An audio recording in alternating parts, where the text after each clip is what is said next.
Bueno, si hay alguien por allí, que empiecen a aparecer. Y lo siento de verdad porque hubo un problema inesperado. Esperen, y de hecho me tienen que esperar un segundo.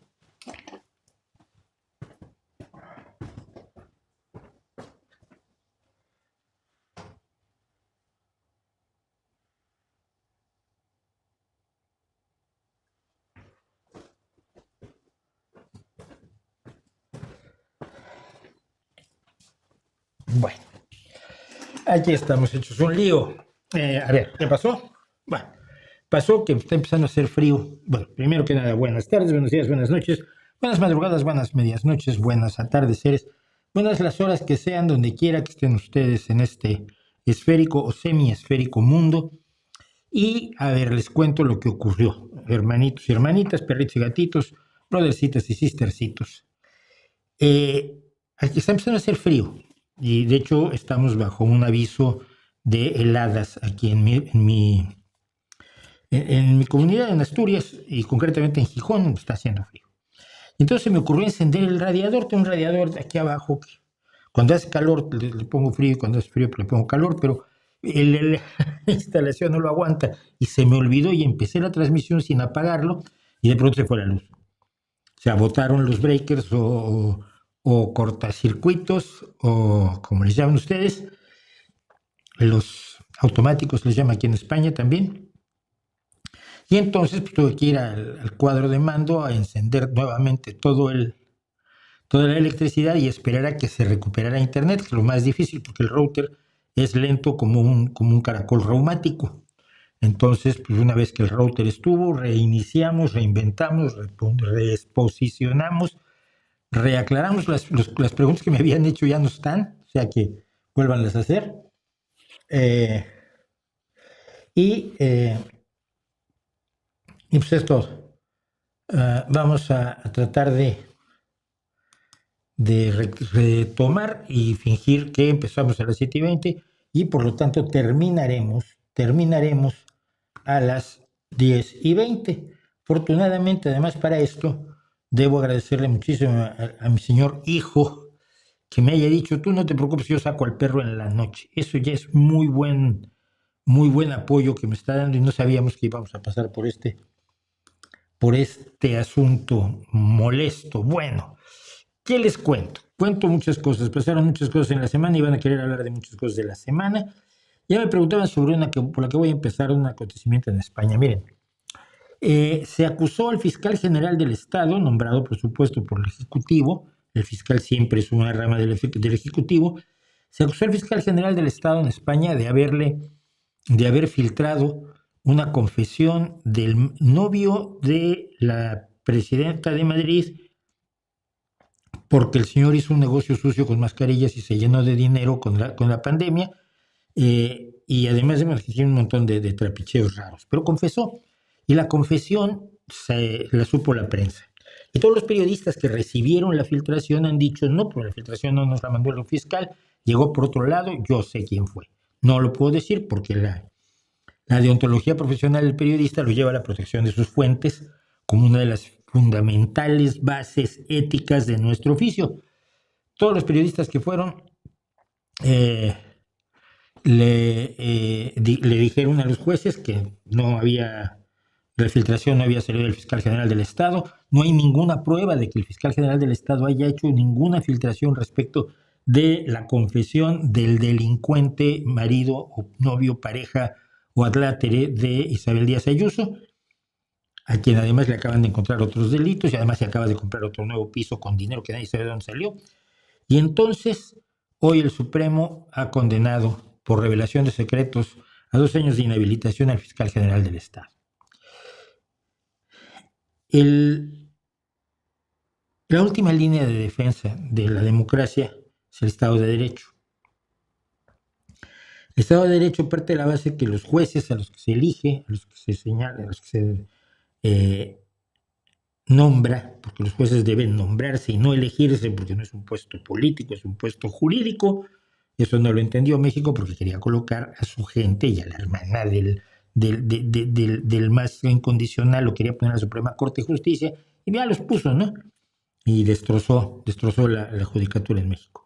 Pero la teoría es que los jueces que se nombran son de tal nivel ético, de tal responsabilidad ciudadana y de tal convicción democrática, que sus ideologías políticas personales, que sin duda alguna todos las tendrán, van a tratarlas de echar al máximo a un lado a la hora de escuchar un caso y finalmente emitir sentencia. Evidentemente eso no ha pasado en esta ocasión, y yo decía en un tuit que bueno, no puedo citarlo además porque no tengo acceso aquí a mi cuenta de Twitter, que esto era gravísimo, esto es gravísimo. Es darle una puñalada al último espacio de confianza que puede tener el ciudadano, los jueces, porque evidentemente han actuado por una consigna ideológica, por una consigna de la derecha que busca derrocar al gobierno socialista a como dé lugar, y está utilizando para ello a los jueces, y los jueces afines ideológicamente al Partido Popular, lo cual no es ningún delito, están persiguiendo gente por motivos meramente ideológicos, como el juez Peinado está persiguiendo a la esposa del presidente de España, o como el Supremo ha condenado al fiscal general del Estado, de una manera que no tiene razón jurídica de ser, que todos los expertos en derecho te dicen esto es una aberración, pero que entonces evidentemente es un producto ideológico, y siendo un producto ideológico es gravísimo. Es lo mismo que está haciendo Donald Trump en Estados Unidos, lo mismo que hizo Daniel Ortega en Nicaragua, lo mismo que hizo Víctor Orbán en Hungría, lo mismo que hace Claudia Sheinbaum en México, y es lo que está tratando de hacer el PP y Vox en España. Es decir, apoderarse de las instituciones, si no puedes hacerlo democráticamente, mediante subterfugios, para derrocar a un gobierno que no te conviene, instalarte tú con los mecanismos necesarios para que no vuelvas a perder el poder. Putin también lo hizo, por supuesto, y bueno, las grandes dictaduras se apoderan de las instituciones, ya sea por la violencia o ya sea mediante chanchullo o lo que sea. Esto es gravísimo. Creo que en España se va a hablar mucho del tema. Creo, sin embargo, que la sentencia no se va a sostener. Evidentemente que las instancias necesarias deberán echar atrás esta sentencia. El fiscal, por otro lado, es un hombre que desde el punto de vista jurídico ha tenido un desempeño intachable a lo largo de toda su carrera. No es alguien sospechoso absolutamente de nada. Y esto es un golpe de la derecha a un gobierno al que quieren derrocar y no saben cómo. Y en lo cual, por cierto, si al principio decía yo que la última línea de defensa de la democracia es la judicatura, lo que tenemos claro es que la democracia ya no le basta a la nueva derecha, a los conservadores de hoy, los mal llamados liberales, que no lo son. El liberalismo tiene como una de sus bases el Estado de Derecho.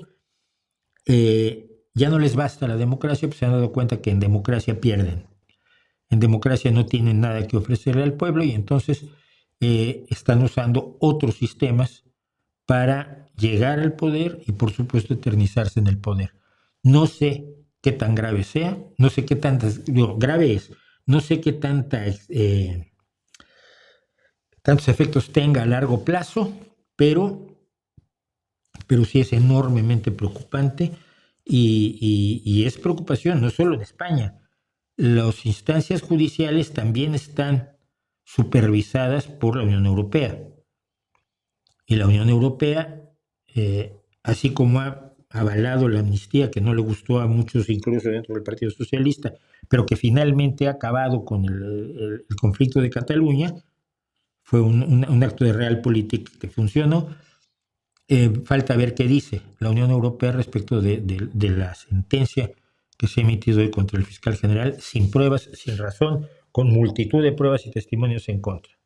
Es totalmente absurdo. Bueno, Iba yo a hacer muchas cosas hoy, pero estoy totalmente desordenado. Vamos a hablar un poco, a ver qué me tienen que decir. Guatemala, Monterrey, hola, hola. ¿Con qué micrófono graba? Se oye muy bien. Es un Sennheiser de shotgun que le llaman, de escopeta. ¿Cree usted que Happy Christmas War is Over de John Lennon sea la mejor canción de Navidad que existe? No, yo creo que hay muchísimas canciones buenas de Navidad. Eh, y además, el Happy Christmas War is Over de John Lennon se crea en un momento muy concreto, muy especial. Estamos hablando de la guerra de Vietnam. Creo que la mayoría de la gente que no tenía 15 años en 1975 no tiene una idea de lo que fue la guerra de Vietnam y lo que significó la guerra de Vietnam para todo el mundo, porque era una guerra que estaba llevando a cabo Estados Unidos contra Vietnam del Norte, más las guerrillas de Vietnam del Sur, después de que Francia había abandonado lo que había sido uno de sus enclaves coloniales, la antigua Indochina. Pero Estados Unidos se mantenía allí y se mantuvo peleando para impedir que Vietnam se convirtiera en un país comunista, que estaba a punto de hacerlo, pero la gente prefería, después del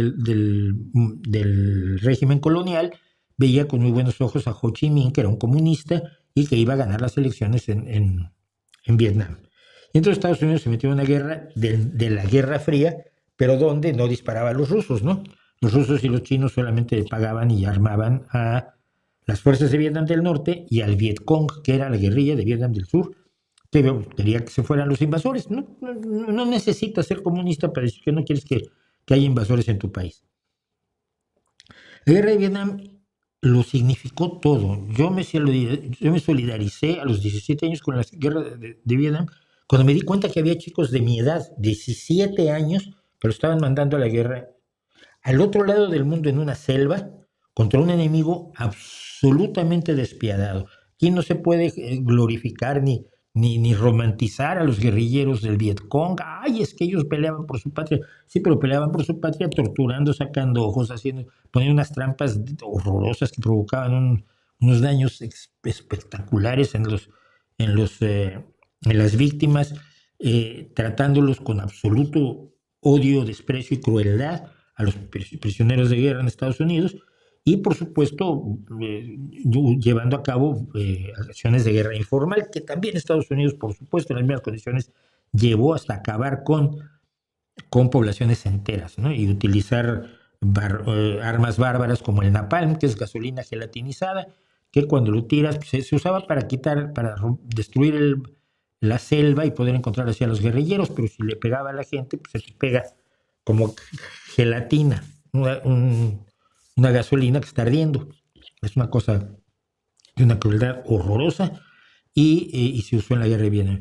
Y todo el mundo fue la primera guerra que vimos en directo y probablemente la última porque luego Estados Unidos y otros países han tratado de impedir a como de lugar una cobertura razonable, una cobertura objetiva de las guerras, ¿no? Siempre han tratado, obviamente, de llevar a cabo su propaganda de guerra más que la información de guerra. Yo recuerdo los reportajes de la guerra de Vietnam con el cargo de grandes periodistas como Walter Cronkite y representaban ver lo que era la guerra. La guerra trajo enormes protestas en todo el mundo, la guerra trajo también el rock psicodélico y el rock contra la guerra, y como parte del rock contra la guerra está el Happy Christmas War is Over de John y Yoko. Parece una gran canción, pero insisto, tiene a mí me parece que envejece mal porque se refiere concretamente a la guerra de Vietnam y la guerra de Vietnam se prolongó en muchísimo tiempo, es decir, empieza en los años 50 la rebelión vietnamita contra el régimen colonial francés y esto se prolonga hasta el año 75. Mientras que otras guerras no les puedes mucho aplicar la canción de John Lennon porque duran lo que duran, ¿no? Quizás ahora a la de Ucrania. Así que me parece una gran canción, pero no tanto. De Colima, la ciudad más peligrosa de México. Gracias, Carlos Saldívar.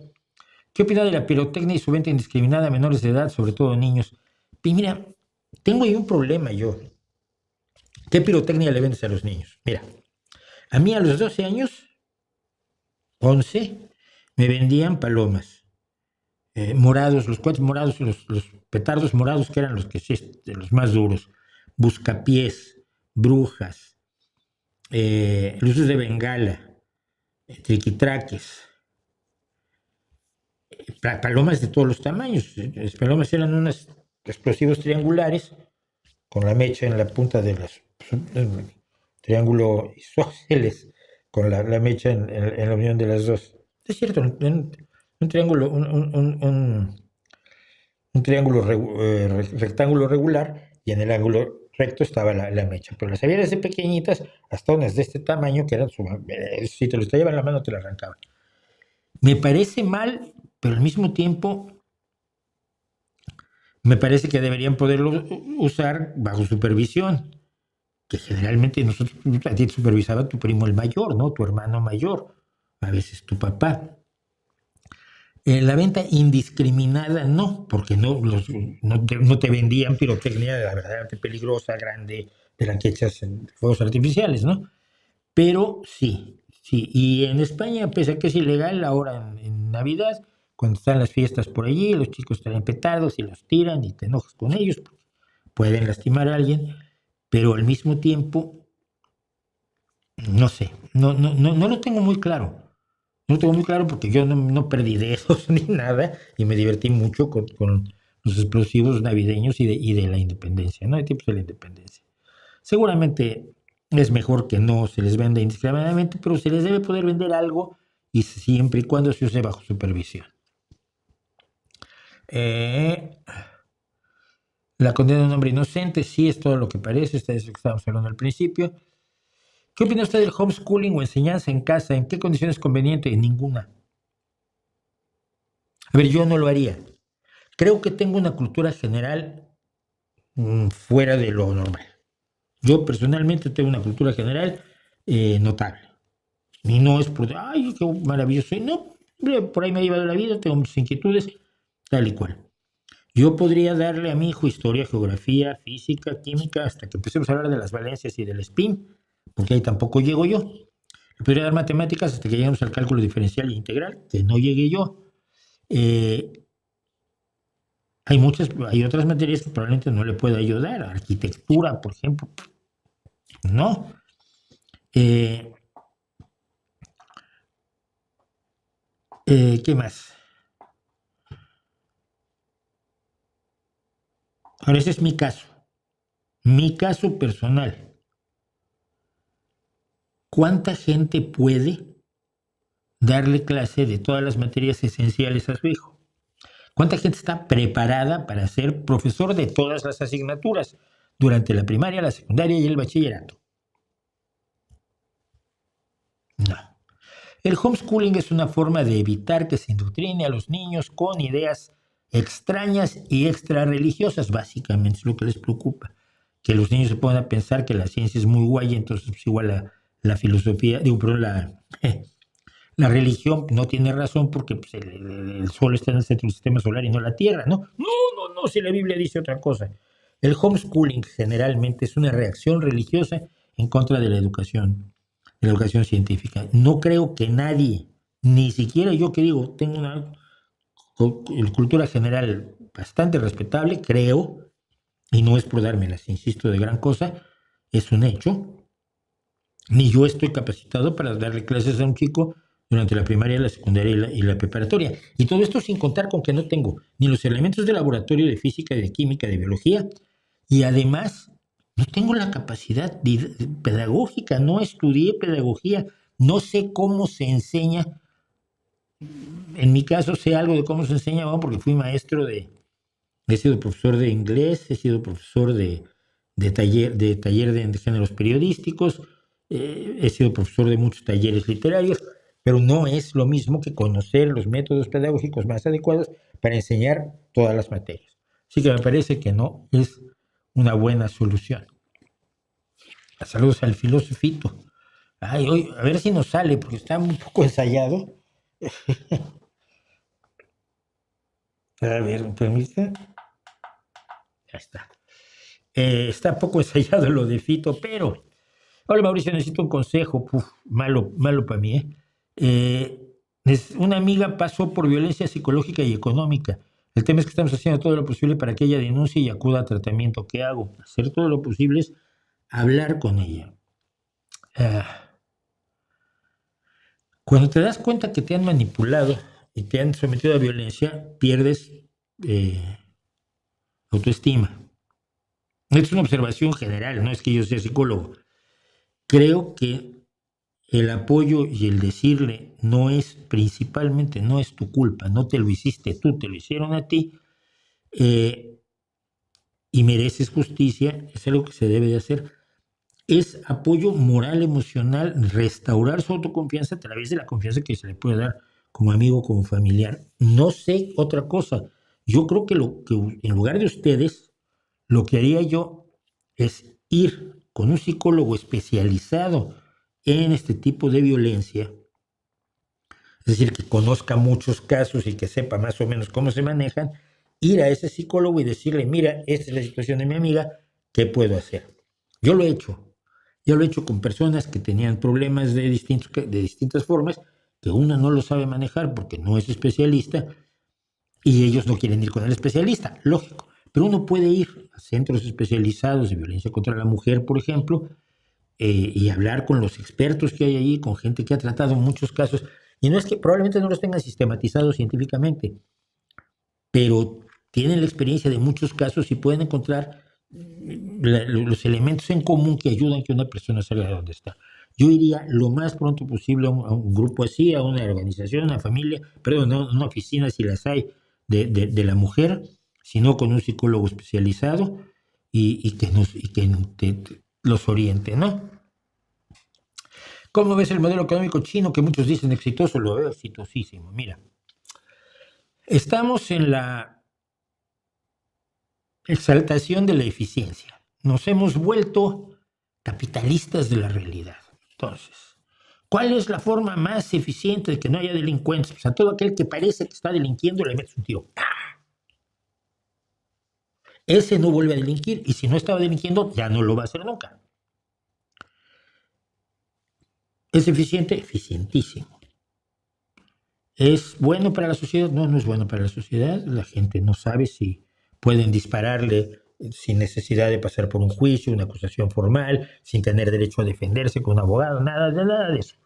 Parece que estás delinquiendo, muy eficiente, pero no es bueno. Y esto lo discutíamos la semana pasada, mucha gente me malentendió cuando yo decía que no hay que usar la mano dura, sino tenerse al derecho y en todo caso tener mejores leyes.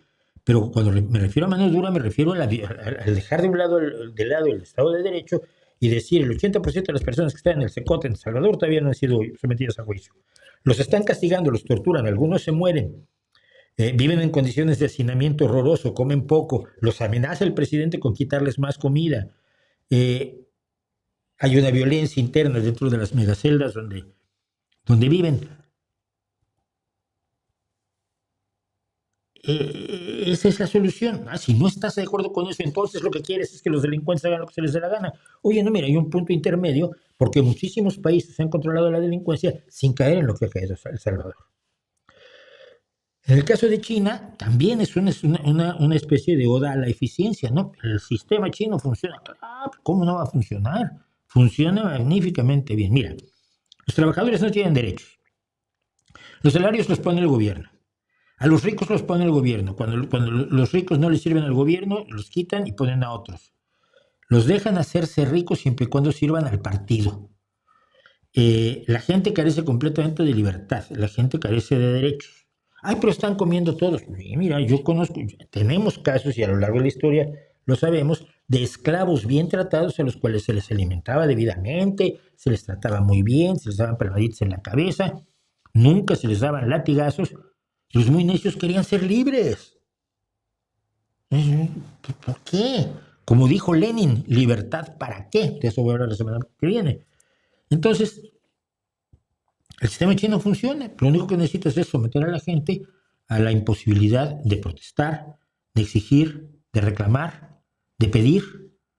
o de aspirar al poder. Tienes un partido para toda la vida. Y ahora, con la legislación de los últimos años, tienes a un presidente para toda la vida, se llama Xi Jinping. Hasta que no se muera, tienes un partido y no tienes otra cosa. No puedes tener un sindicato para oponerte porque el sindicato, si el Estado es el jefe y el Estado eres tú, tú no puedes hacer una huelga contra tú mismo.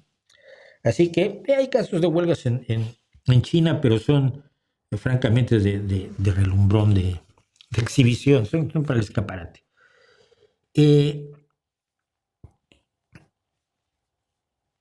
eficiente? Sí. ¿Es deseable? No. Arabia Saudí es eficientísima, es el país más rico del mundo, dirigido por la familia más rica del mundo, y hoy vamos a hablar de uno de ellos, de Mohammed bin Salman. Perdón. Es un sistema eficacísimo, no hay pobreza, hay de hecho un lujo opulento tremebundo, solo que las mujeres son ciudadanos de tercera que no pueden ni siquiera andar en un auto, que cualquiera que medio hable porque no le gusta algo, pues igual lo meten a la cárcel 10 años y le dan latigazos, o lo matan y lo descuartizan dentro de un consulado de Arabia Saudí. ¿Es eficiente? Por supuesto que es eficiente Arabia Saudí. ¿Quieres vivir allí? Yo no. Ni en China, ni en El Salvador. Hay otras formas de hacer las cosas y hay otros países que las han hecho de otra forma y que tienen todas las ventajas que tú puedes ver en China o en Singapur o en El Salvador o en China. Ya dije China primero, ¿no? En China, El Salvador, sin tener las desventajas que tienen esas sociedades en las cuales ninguno de nosotros querría vivir. Nadie está pensando en irse a vivir a China, 3, 4. Pero nadie dice, ay, sí, yo quiero vivir allí. Sistemas de crédito social que sí existen. Han sido medio fracasados cuando los han puesto en práctica, pero sí existen y sí existe la vigilancia constante sobre todos los ciudadanos y sí existen las ejecuciones en grandes cantidades, como en Arabia Saudí. Son los dos países que más ejecutan en el mundo, China y Arabia Saudí. No caigamos en la pornografía de la eficiencia. Es ese capitalismo moral que nos hace olvidar que el ser humano tiene necesidades más allá de las económicas, que las económicas son fundamentales, sí, pero no seamos marxistas. La economía no lo es todo. Y esto siempre lo recordaré todas las veces que me lo mencionen. La conversación que tuvo Bertrand Russell con Lenin en 1920-21, misma época en la que, por cierto, estuvo el PSOE por allá, es una historia que estoy tratando de contar en el Substack. Y cuando salió, Bertrand Russell decía, esto no es una forma política, no es una visión política, es una visión religiosa. Sí, porque mira, cuando dices que la economía lo es todo, y resulta que en las elecciones a veces los obreros votan por un patrón católico más que por un sindicalista ateo, porque los obreros son católicos, y aunque el sindicalista les conviene más, prefieren otra cosa porque tienen otras necesidades, entre ellas otros condicionantes entre los cuales está la religión, ¿no? Entonces esa idea marxista de ay, la economía es el motor de absolutamente todo y fuera de la economía no hay nada, pues es una tontería. Así que yo creo que la eficiencia está muy bien, siempre y cuando sea una eficiencia para mejorar todos los aspectos o los aspectos esenciales del ser humano y no solo una variable con la que se supone que tendríamos que satisfacernos todos, porque no irías y lo harías. No vivirías en Arabia Saudí, no vivirías en China, no vivirías en El Salvador. Ay. La otra vez vi un filósofo responder para qué sirve la filosofía y decía que mientras que la ciencia te dice que el agua es simplemente H2O, la filosofía te plantea muchas preguntas sobre el agua. ¿Cuáles? Y peor aún, ¿cuáles son las respuestas? Hagamos. Fito. No, Fito viene después. Pero ¿qué diría Fito? ¿De qué color es la tristeza del agua? ¿El agua es consciente de que no tiene forma por sí misma? ¿Le angustia esto? Sí, claro que puede ser muchas preguntas sobre el agua. So fucking what?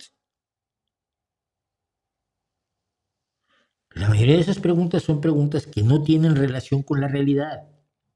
Y cuando tienen relación con la realidad, no las pueden responder de todos modos. ¿Qué sentido tiene? Yo también puedo hacer muchísimas preguntas. ¿De qué color es la tristeza de las piedras? Esta la uso con mucha frecuencia, ¿no?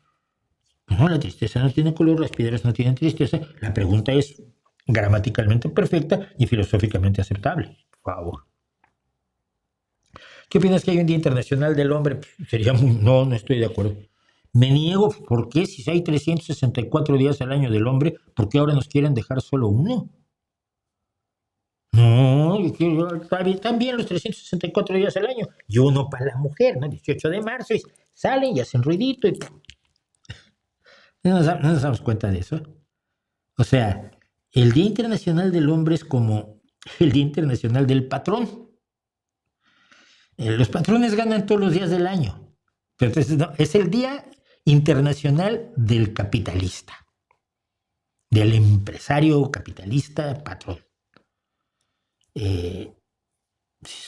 Pues no son todos los días de ellos, y se queda el 1 de mayo a los trabajadores para sacar la banderita y decir, oye, aquí todavía no tenemos una serie de cuestiones sin resolver. Es tonto.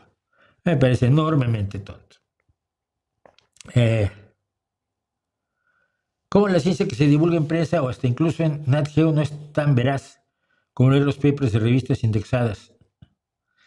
No estoy seguro que no sea tan veraz, lo que no es tan completa. Pero mira, yo llevo haciendo divulgación probablemente desde el 91. Qué viejo estoy. No, hombre, no. Desde mucho antes, desde el 86. Sí, a los 76, a los 21 años. Madre mía, qué viejo estoy. Mira, el problema de la divulgación es dónde parar. El otro problema de la divulgación es cómo contar. Cuánto contar. Y cómo contar. Entonces, yo tengo que decidir qué quiero contar. Bueno, voy a contar que las vacunas han sido buenas para la humanidad. Absolutamente, son buenas. ¿Hasta dónde cuento? ¿Hasta qué punto llego de todo lo que hay que saber sobre las vacunas, que son bibliotecas enteras? Una vez que elijo hasta dónde voy, el problema fundamental es cómo lo cuento para que a la gente le interese y por lo tanto se informe. Porque si no te interesa, pues no te informas. Entonces, para que le llegue la información, tengo que encontrar una forma agradable, interesante, atractiva, con gancho, para que lo sepa, ¿no? Luego, ¿hasta dónde llego en cuanto a las vacunas no son del todo eficaces? Hasta hay vacunas que tienen efectos negativos, hasta hay vacunas con las que hay gente que se muere con una vacuna porque tiene una reacción anafiláctica y si no hay insulina a mano, se queda allí. ¿Y cómo explico si voy a llegar hasta allí, cómo explico que es un caso tan poco frecuente, que es como decir que hay gente a la que atropellan cuando cruza la calle, y esto no es motivo para que nadie deje de cruzar la calle? La probabilidad estadística de que sufras una situación así es muy pequeña, pero la gente no entiende estadística porque vive en la casuística. O sea, vive en lo que ocurre todos los días. Tú dices, en la Edad Media la gente vivía 34 años. En el siglo XIX la gente vivía 45 años. No, mi abuelito vivía hasta los 90. Y ya, pero si a tu abuelito lo promediamos con todo el resto de la población, ahí ya no entienden. O mucha gente no entiende. Entonces, ese juego de hasta dónde saber siempre te lleva a que la información que vas a dar es incompleta. Tratas de dar la mayor cantidad de información posible para que la gente sepa lo suficiente sobre el tema. Yo lo hacía en cápsulas de 7 minutos, que era lo que dan los 7 minutos, los dan el número de palabras que usaba yo en el correo. Y durante 15 años, todas las semanas tenía un artículo sobre ciencia. Conté todo sobre Semmelweis, no. Conté todo sobre Tesla, no. Conté todo sobre Borlaug, no. Conté todo sobre Cecilia Penga-Poshkin, por supuesto que no. Pero toda comunicación en ese sentido es incompleta y el divulgador tiene que ponerse esos límites o acaba escribiendo bibliotecas enteras que los personas que son tu objetivo, las personas a las que quieres llegar, las personas a las que quieres educar, las personas a las que quieres acercar a la ciencia no los van a leer nunca. Ese es el punto. Entonces, no seas tan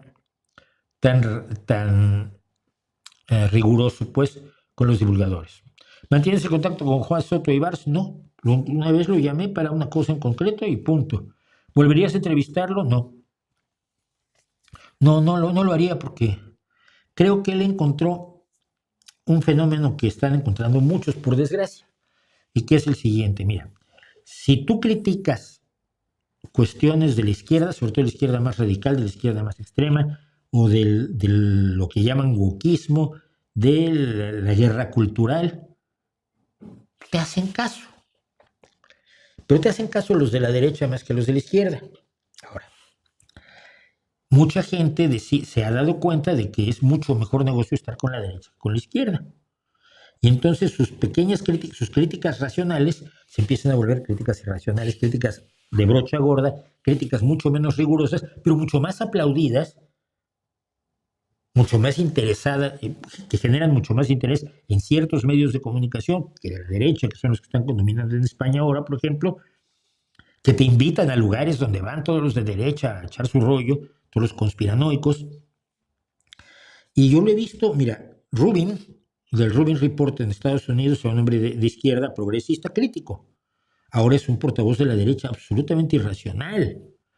De los que hicieron, a veces no me acuerdo de su nombre, tengo los problemas. El que hizo con Helen Pocros y con Bogosian la crítica, el intento aquel de demostrar que los journals postmodernistas te compran cualquier estupidez, acabó siendo miembro de la derecha y Bogosian va para allá, Helen Pocros menos.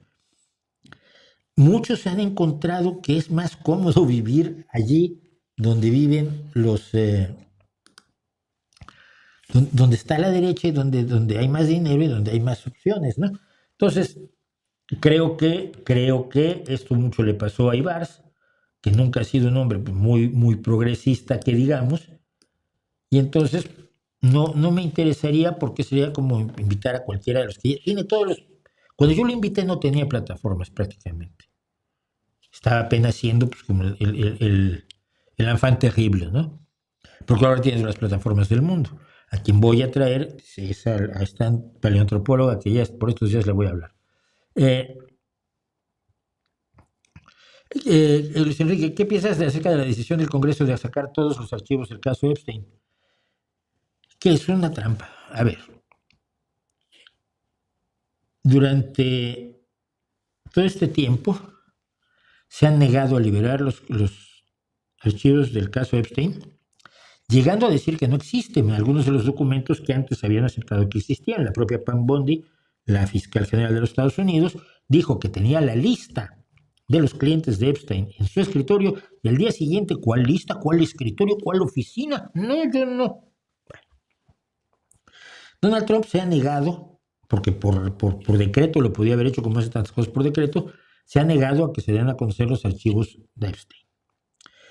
El Congreso de Estados Unidos llegó, entre otros asuntos, a hacer el cierre del gobierno durante más de 4 semanas para impedir que tomara posesión una senadora que había ganado unas elecciones extraordinarias el lugar, no, perdón, una diputada, porque ella iba a votar a favor de que se liberaran los documentos.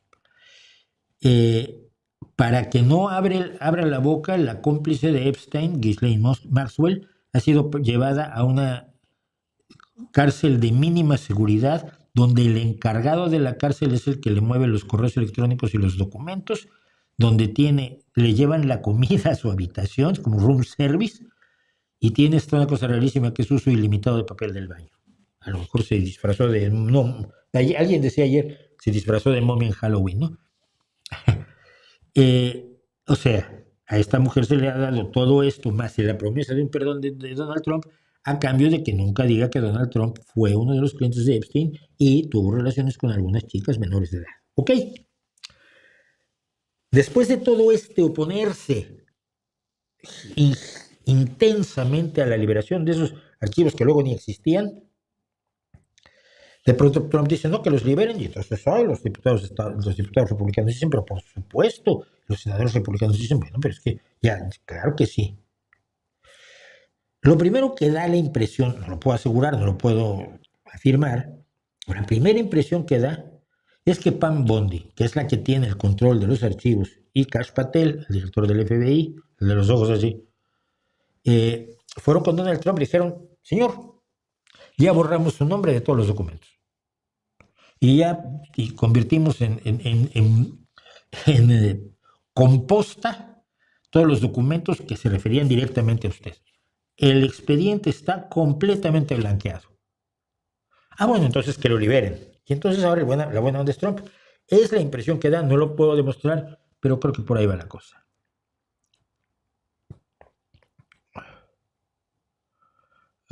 Hay cosas que no entiendo. Podría comentar sobre el PT y el FARC, la guerrilla de Colombia y la relación que hay o que hubo en México, no tengo ni idea. Me comenta mi nutrióloga que no coma atún y salmón, pues tienen mercurio. Luego dijo que metales pesados y terminó con estos hidrocarburos. ¿Es verdad que se hacen termómetros con atún? No. A ver, todos los peces, algunos en concreto, como el atún y el salmón, contienen algunos metales pesados. Los metales pesados en gran cantidad, son dañinos, porque si comes mucho, si ingieres muchos metales pesados, se acumulan en el cuerpo y causan daño. Lo cual no quiere decir que no debas comer atún, lo que quiere decir es que probablemente no debas comerte 2 latas de atún al día durante 5 años. Las dosis aprobadas de mercurio en una lata de atún son 1000 veces menores, 1000 veces, no lo digo literalmente, son muchísimo menores que las que realmente serían dañinas. Es decir, si sería dañino que tuviera un 10, las organizaciones encargadas de la seguridad alimentaria no le ponen 9 ni 8, sino le ponen 3. Por lo tanto, si una lata de atún se sale de la normativa y en vez de 3 tiene 5, sigue estando muy lejos del punto donde empieza a ser peligroso, que sería 10. Es un ejemplo, son números inventados, pero para que te des cuenta, la gente encargada de seguridad alimentaria no necesita a tu nutrióloga.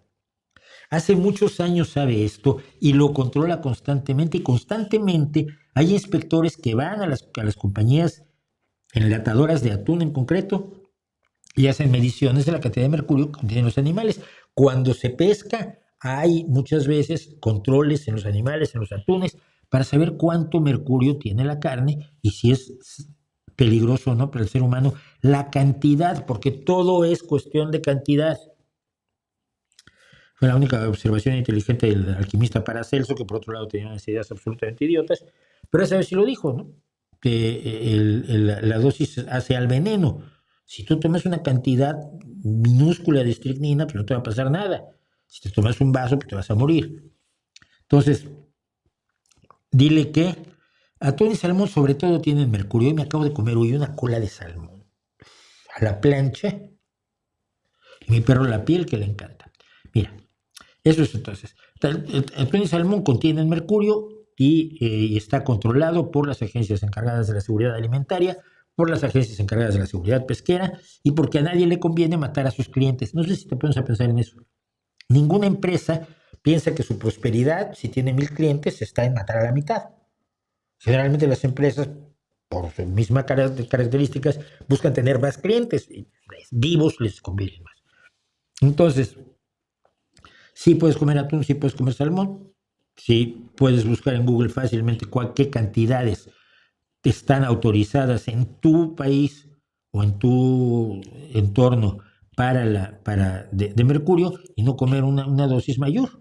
No comerte uno. Si te comes 2 latas de atún al día durante muchos días, durante meses, pues, probablemente te hagas daño, ¿no? Lo de los hidrocarburos no tiene nada que ver. Esto es, si confunden metales pesados con hidrocarburos, lo que tienen que hacer tu nutrióloga es estudiar química. Ah, bueno, Vamos a empezar por lo que pasó el 15 de noviembre en México, ya que hablamos de la desgracia de España. Vamos a hablar de la desgracia de México. Miren, saqué un especial cuando Pedro Miguel eh, eh, se burló de la abuela de Carlos Manso, se burló de un grupo de personas mayores que estaban en la manifestación del 15 de noviembre, porque claro, ahí sí no son jóvenes, ¿no? Un delito ir a las manifestaciones siendo mayor, pues bueno. Le recortó la foto y la puso enfrente de encima de una tienda de Forever 21, de Forever 21. Ah, ja, ja, ja, ja, está ahí. Y entonces uno de los imbéciles del chamuco, el monero Rapé, dijo, ay, sí, las momias de Guanajuato son más frescas. Este tipo de imbecilidades. Porque la versión oficial del gobierno mexicano es que como eran muchos adultos, entonces la protesta no es legítima. Como la protesta se presentó como una convocada por la generación Z, solo debían estar personas de la generación Z. Quien no estuviera en la generación Z, pues mal. Pero si había muchos que no eran de la generación Z, entonces la protesta ya no vale. Oiga, pero señora presidenta, pero y lo que estaban pidiendo y lo que estaban reclamando de las muertes y de las desapariciones, de eso no ha hablado el gobierno. Le da exactamente igual. Bueno, yo le reclamé esto a Pedro Miguel, entre otras cosas porque lo conocí, porque fue mi amigo, y eh, y siguió la cosa. Luego sacó él otro tweet con una fotografía de un policía diciendo gracias Poli, no conozco tu nombre, pero has estado defendiendo al pueblo, ¿no? Claro, yo le puse varias, yo hice, lo recorté y le puse varias fotografías de gente que no, que no era, que estaba siendo golpeada y reprimida brutalmente por el gobierno mexicano, preguntándole a Miguel si todavía eso les decía que gracias Poli, ¿no? Miren, no voy a hablar de la protesta, no voy a hablar de si la organizó por detrás unas fuerzas oscuras internacionales, como decían Díaz Ordaz y ahora dice Sheinbaum, el complot, uy, la conspiración. No, tanta gente no sale a la calle por una conspiración. No les pagaron a todos, nadie fue a cobrar para ir a las manifestaciones. Pero si lo hizo la derecha más horrorosa, de todos modos tiene derecho a manifestarse.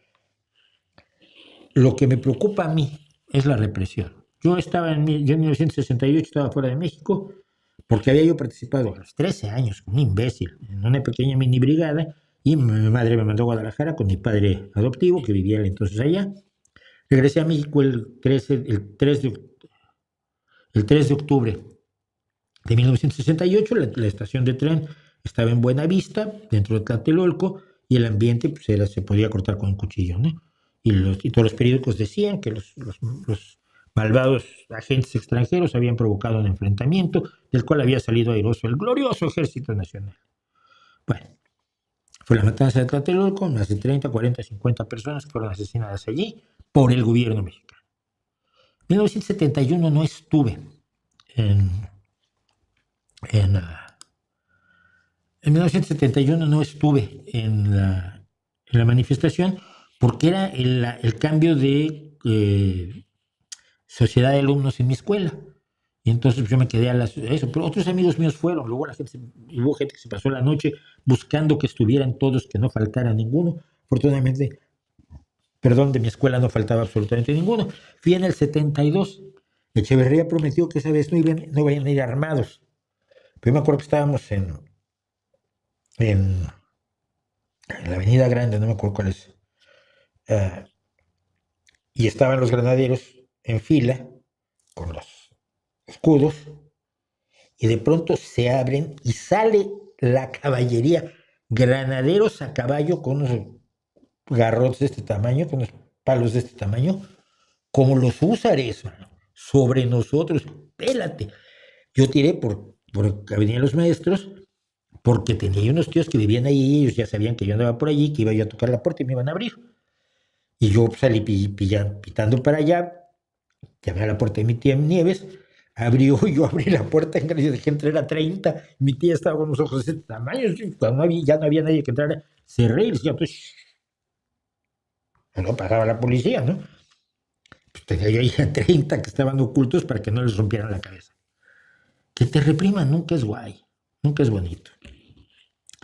Toda la gente de la que estaba por allí, con el 68 y el 71, el 72, hoy está en el gobierno. Y esto es lo que me importa. Esto es lo que hacen.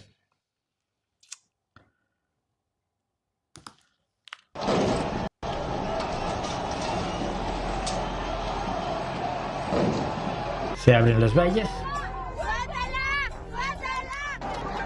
Suéltenla. Espera. Un momento.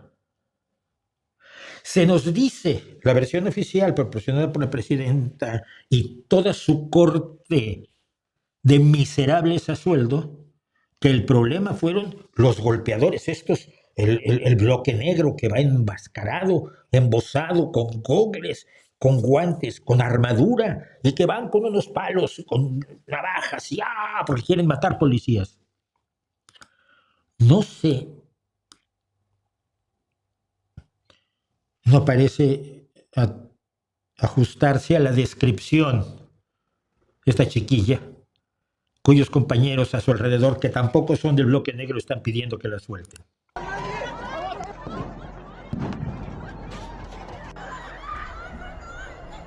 Esas niñas son bloque negro, Claudia, hija de... ¿Son bloque negro, Pedro Miguel? ¿Son bloque negro, Salmerón? Paquito.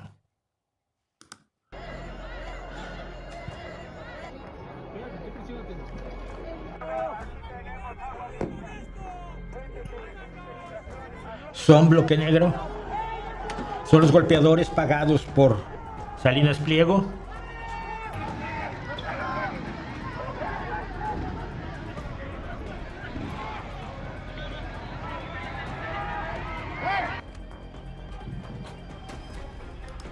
No los veo enmascarados.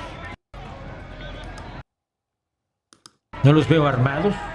No los veo con armadura para lastimar a los pobres policías. Yo veo patadas a la cabeza.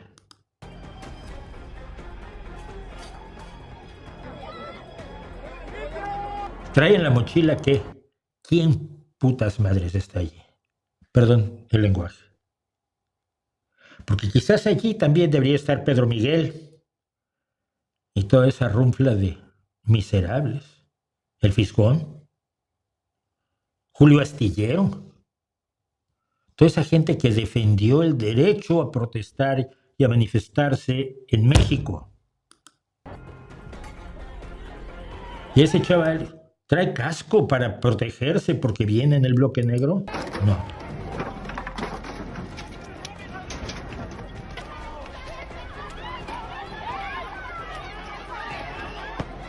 ¿Quién se le aventó la piedra? Los policías. Por un chingo,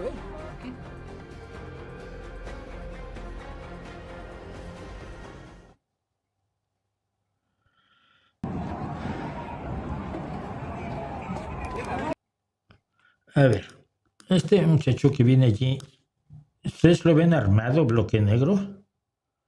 Está detenido, está inmóvil, no puede hacer nada. Así que le damos un llegue.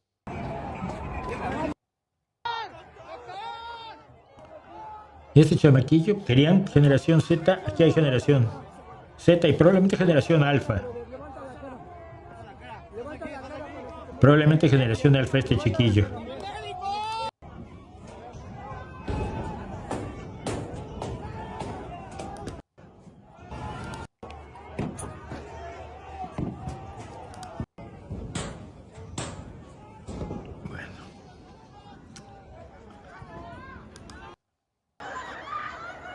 Son otra vez estas chiquillas. Son tres chavalinas. Son tres niñas, coño. Está atacando a mujeres. Se ha incrementado el número de violencia. No tengo palabras para describirlo. Yo tampoco tengo palabras. Porque se suponía que habían acabado los cuerpos represivos en México.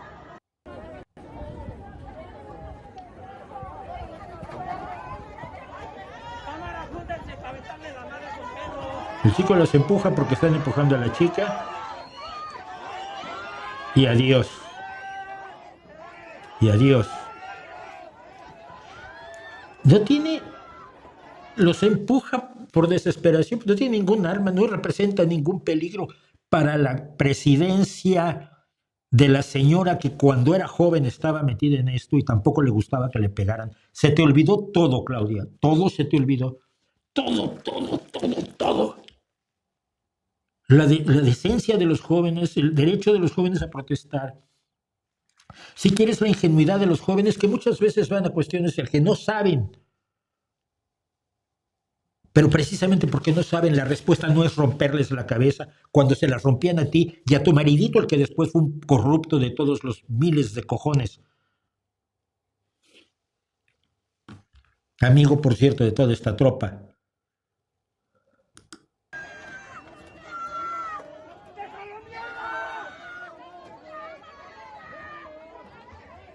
No están atacando, no son un peligro para el país. Pero son... Ahí va uno que sí está armado. Míralo con un palo. Ahí no van. Ahí no van.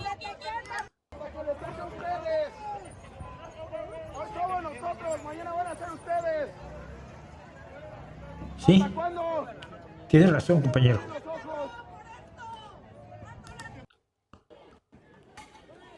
Una patada en la cabeza. 2.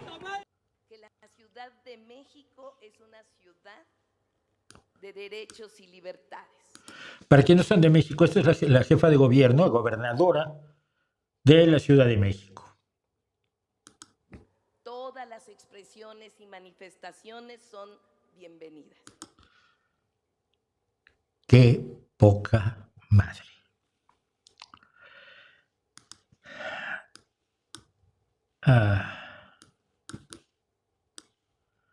Aquí está uno de estos héroes atacando a los chicos con un machete. Hasta Echeverría nos prometió en el 72 que no iba a mandar a sus perros armados. Me llevan con machetes. No tengo nada más que decir. Son los hijos de puta. Son los represores de ayer, son Díaz Ordaz. Hoy están sirviendo ellos a Díaz Ordaz, como con Díaz Ordaz sirvieron otros que se habían fingido de izquierda, no sé, en la huelga de los ferrocarrileros en el 58, o en el movimiento de los médicos. Esa misma izquierda que luego era la de Cristo, el que diseñó la política de Reagan, él había sido un distinguido trotskista. Los traidores de la izquierda son los peores derechistas. Y el gobierno de México está hoy absolutamente empapado de traidores que alguna vez estuvieron en la izquierda junto a mí y que hoy están del otro lado de donde yo me quiera poner, porque nunca me voy a poner del lado donde están ellos. Y se los he reclamado. Y me cuesta mucho trabajo dar nombres. Pero creo que es un momento de empezar a reclamarles a algunos. Lo hice con Pedro Miguel, lo hago con Paco Taiba, a quien tanto le debo, a quien tanto cariño le he tenido, quien tanto hizo por mí, y no lo puedo negar, ni lo negaré nunca, porque soy un hombre honesto y de bien. Paco, puedes vivir con esto. No me jodas, compadre.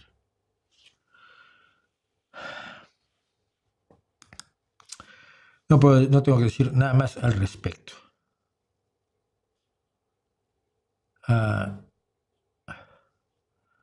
Gustos musicales y artísticos están determinados hasta cierta edad o se pueden desarrollar. No, eso no creo que haya ni que discutirlo.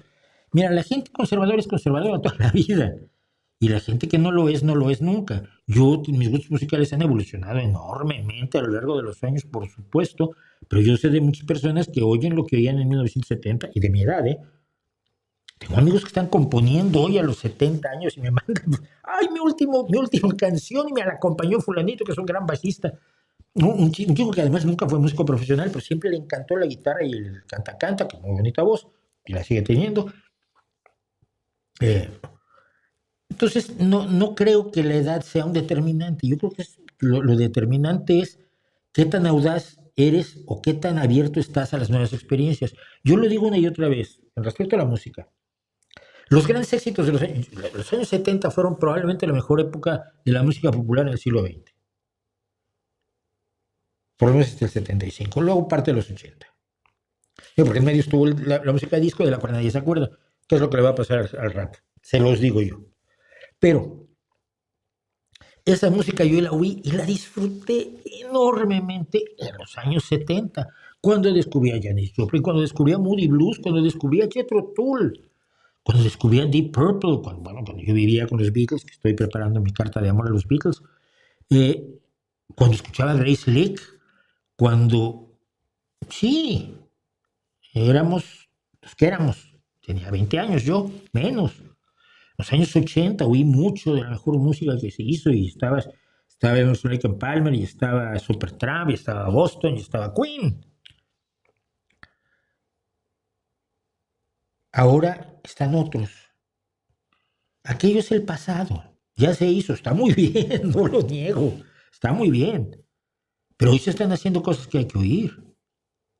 Porque la música es una expresión de su tiempo, de su sociedad en todos los terrenos, en los terrenos económico, social, en su tiempo, en sus modas, en sus visiones, en sus críticas, en sus expresiones. A mí me gusta mucho la música medieval, entiendo que no me habla de lo que me pasa a mí hoy, pero oigo música medieval, yo oigo música barroca y soy un gran fan de Bach y de Beethoven. Pero quiero oír lo que están haciendo hoy un montón de grupos jóvenes, ¿no? Y lo hago. Y a veces descubro cosas que esto pues, quizás antes no me hubiera gustado tanto, por ejemplo, el metal sinfónico de Nightwish, y sin embargo me gusta, ¿no? Y oír una voz como la de Floor Jansen me parece una experiencia tan maravillosa como haber oído a Grace Lick o a Debbie Harry, ¿no? Entonces yo creo que es una cuestión de actitud personal más que de edades. Sidai Dark, ¿por qué la gente ha dejado de hablar de Ucrania? Porque nunca empezó a hablar de Ucrania. La gente se emocionó con Palestina, y yo creo que muchos por puro antisemitismo. La barbarie de Gaza fue absolutamente estremecedora. No es que haya terminado del todo, pero digamos que el momento de la masacre, del asesinato de niños, del ataque indiscriminado a civiles, aterrorizó a mucha gente que siente a los palestinos más indefensos, y lo están, que los ucranianos. Pero hay mucho de antisemitismo ahí también, estoy yo convencido. Entonces, ahora ya terminó Gaza, pues la gente que ya no quiere guerras y que mueran niños inocentes, pues razonablemente debería girar hacia Ucrania y decir, oye, por cierto, ya que estamos en esto, o a Sudán, o a la República Democrática del Congo, ¿no? Pero no, les interesaba solo el Oriente Medio. Alguien me preguntaba el otro día, porque estos te buscan te buscan el doblez, ¿no? ¿Por qué no tienes una bandera de Palestina? Porque la tienen todos, mano. Yo no aporto nada. Si hablo de Gaza no aporto nada, aportan todos los que están hablando de Gaza, gente que está en Gaza jugándosela, incluso que estaba en Gaza jugándosela, con Médicos Sin Fronteras, con Reporteros Sin Fronteras, periodistas, fotoperiodistas, a los que conozco algunos. ¿Qué? ¿De qué sirve que tenga yo una bandera de Palestina? De demostrar que mi solidaridad está allí, mi solidaridad no necesita. Tengo la bandera de Ucrania porque quiero recordarle a todo el mundo que ahí todos los días Putin está matando niños. Todos los días están lanzando misiles contra edificios habitacionales, porque no puede avanzar en la línea de combate. Todos los días asesina familias ucranianas Putin, y está la bandera de Ucrania ahí para recordarles a todas las personas que no hablan de Ucrania que están dejando que esto ocurra y son cómplices de un criminal de guerra. Gracias, Regulus.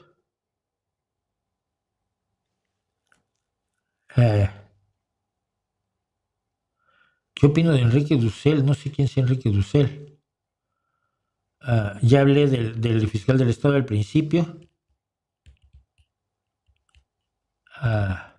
Quisiera saber de opinión sobre la tradición navideña catalana del caganer, ¿será? ¿No? El cagatío, el caganer, pues es una tradición divertida, ¿no? Siempre en las figuras de la natividad, del Belén o del nacimiento en España, en Cataluña, se pone un personaje que está cagando. Y generalmente cada año se usan algunos personajes que están en los medios de comunicación, artistas, cantantes, actores, políticos, etcétera, ¿no? Me parece muy divertido. Lo que pasa es que siempre me recuerda algo que nunca he visto aquí en España, pues, si lo había en México. Tenía estos muñequitos que estaban cagando, pero comprabas unos pastillitas así, se las metías por el culo, les encendías con un cerillo y salía una caca como de 60 centímetros, eran muy divertidos. Y eran divertidos cuando tenías 7 años, lógicamente, ¿no? ¿Y por qué a los 7 años tenías fósforos? Porque era normal. ¿Qué opinas de que Beatriz Pajés afirma que el PRI nunca vivió del clientelismo? Tiene la cara tan dura como Claudia Sheinbaum.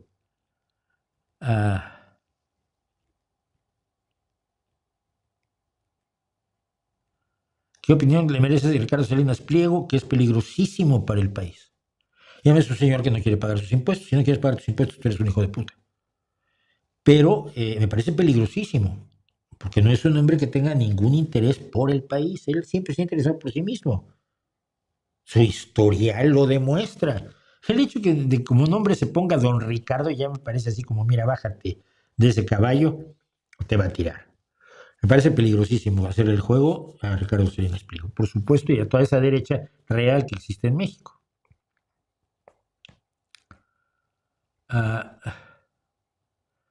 Opinión de Juan Gabriel, mejor compositor que dio en México, no, ni de lejos. O solo el más prolífico, pues, no sé si tiene 1800 canciones, sería el más prolífico, pero no creo que sea bueno. Nunca me pareció un buen compositor, nunca me pareció nadie que tuviera un buen manejo del lenguaje. Un rimador eficaz, pero no me dice absolutamente nada. Mis top de 5 canciones interpretadas por Roy Orbison, no creo saberme 5, ¿eh? Pretty Woman, por supuesto.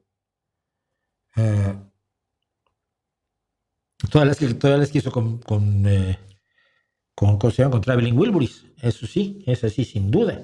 Las que hizo con Traveling Wilburys.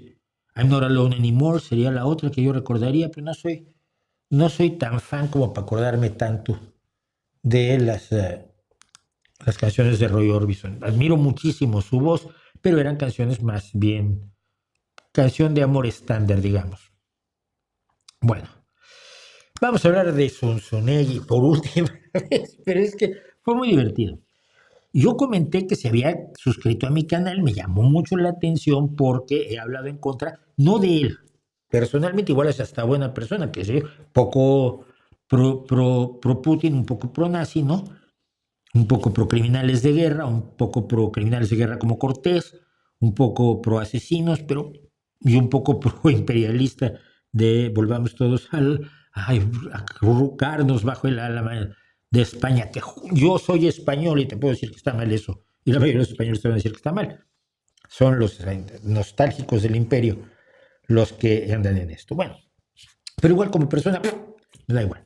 Pero vi que se había suscrito a mi canal e hice un comentario. ¿Qué decía? Sun Tzu me quiere.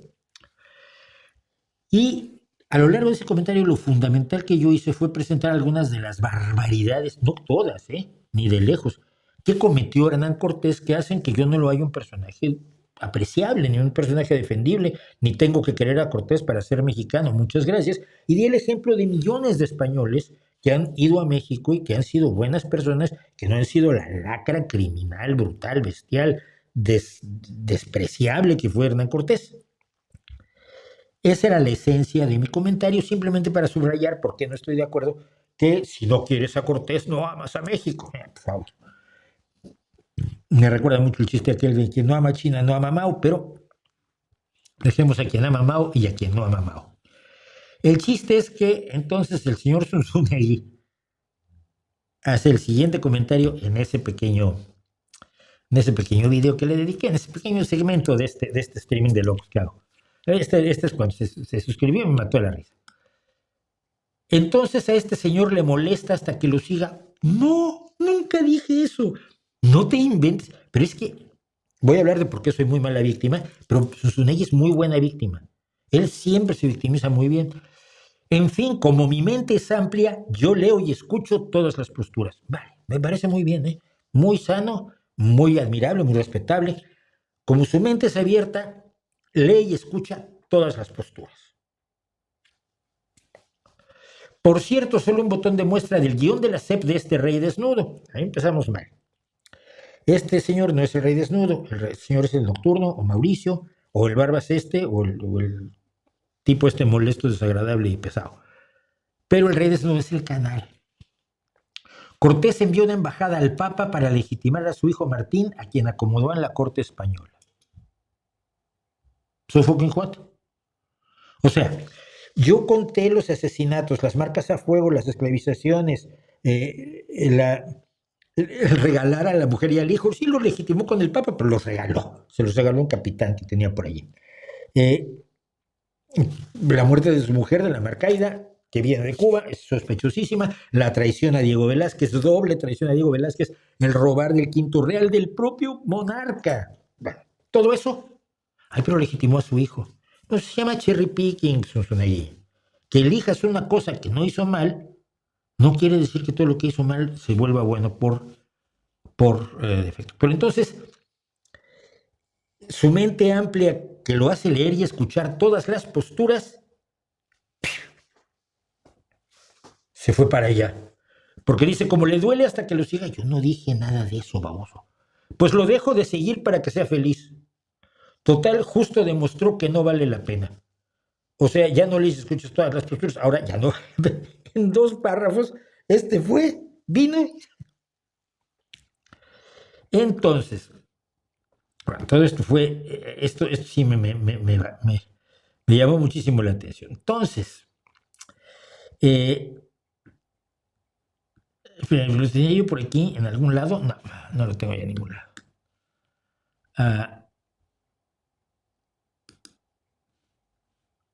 Creo que aquí. A ver.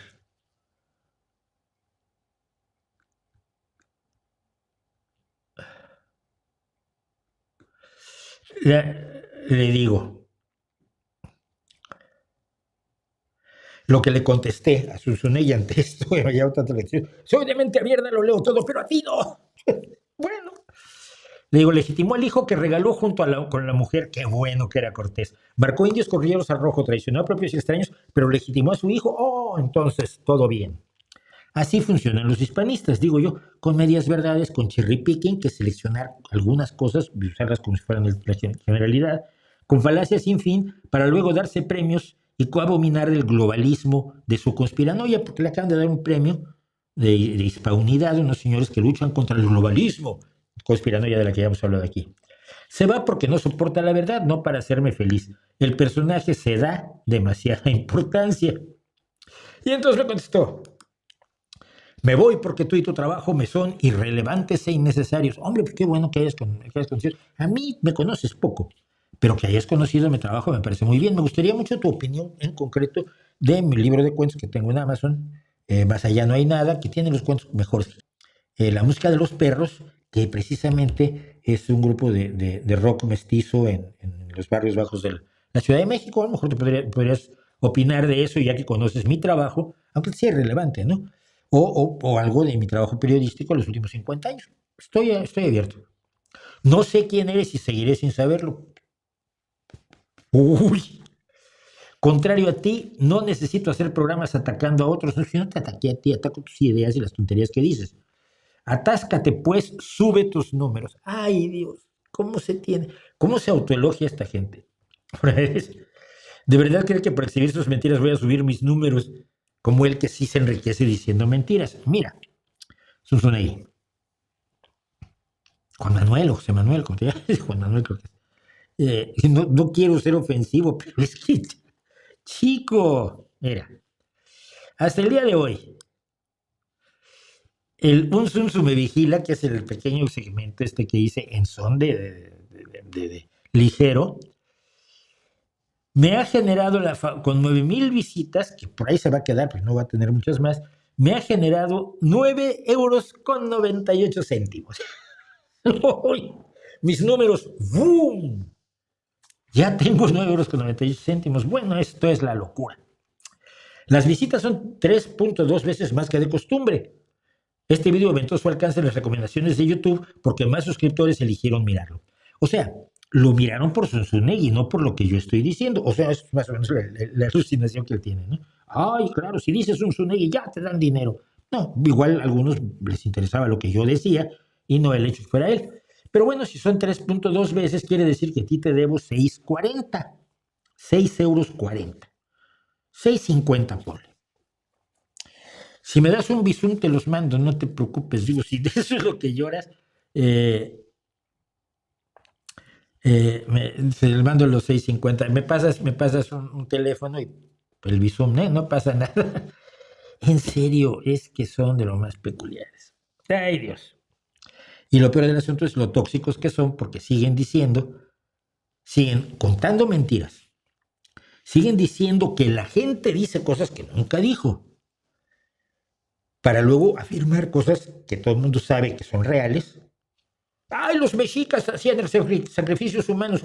No creo que haya nadie en México que cuando dices los mexicas hacían sacrificios humanos horrorosos diga, ¡no! ¿De verdad? ¿Y por qué me lo han mantenido oculto tantos años? Todo el mundo lo sabe. Eran bestias contra bestias. Pero correspondían a su sociedad, a su tiempo y a su momento y a su desarrollo histórico. Ay, pero fueron los tlaxcaltecas los que salvaron. Sí, pero luego los esclavizaron, hombre, no sirvió de nada. Pero usar cosas de la realidad para hacer argumentaciones de otra cosa totalmente distinta, porque son argumentaciones de la realidad de 1519, 1520, 1521, que pretenden que norme la actitud que vamos a tener los seres humanos en 2025. No sé cómo, suena raro, no sé, Rick, parece falso. Entonces, bueno, vamos a dejarlo allí. Vamos a hablar de otra cosa que también molestó hoy. Trump y el príncipe asesino. Bueno, y miren, este señor se llamó Jamal Khashoggi.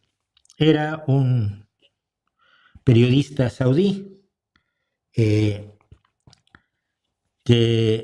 altamente crítico de la familia real saudí y concretamente del príncipe Mohammed bin Salman. Y hace unos años, no me acuerdo si fue, no me acuerdo el año, creo que en 2021, perdón, tengo algo aquí en el ojo, en el ojo, en el arco superciliar. Khashoggi fue a recoger una documentación al consulado de la Arabia Saudí en Turquía, ¿cómo se llama? Constantinopla, que ya no es Constantinopla. Bueno, ya me acordaré. Y lo recibieron, lo metieron en una oficina, lo mataron, lo descuartizaron, se lo llevaron en trozos en contenedores. Y según la inteligencia de Estados Unidos, esto fue por órdenes del príncipe Mohammed bin Salman, que no soportaba a Jamal Khashoggi. Cuando tú ordenas un asesinato, eres un asesino. Este hombre es Raif Badawi.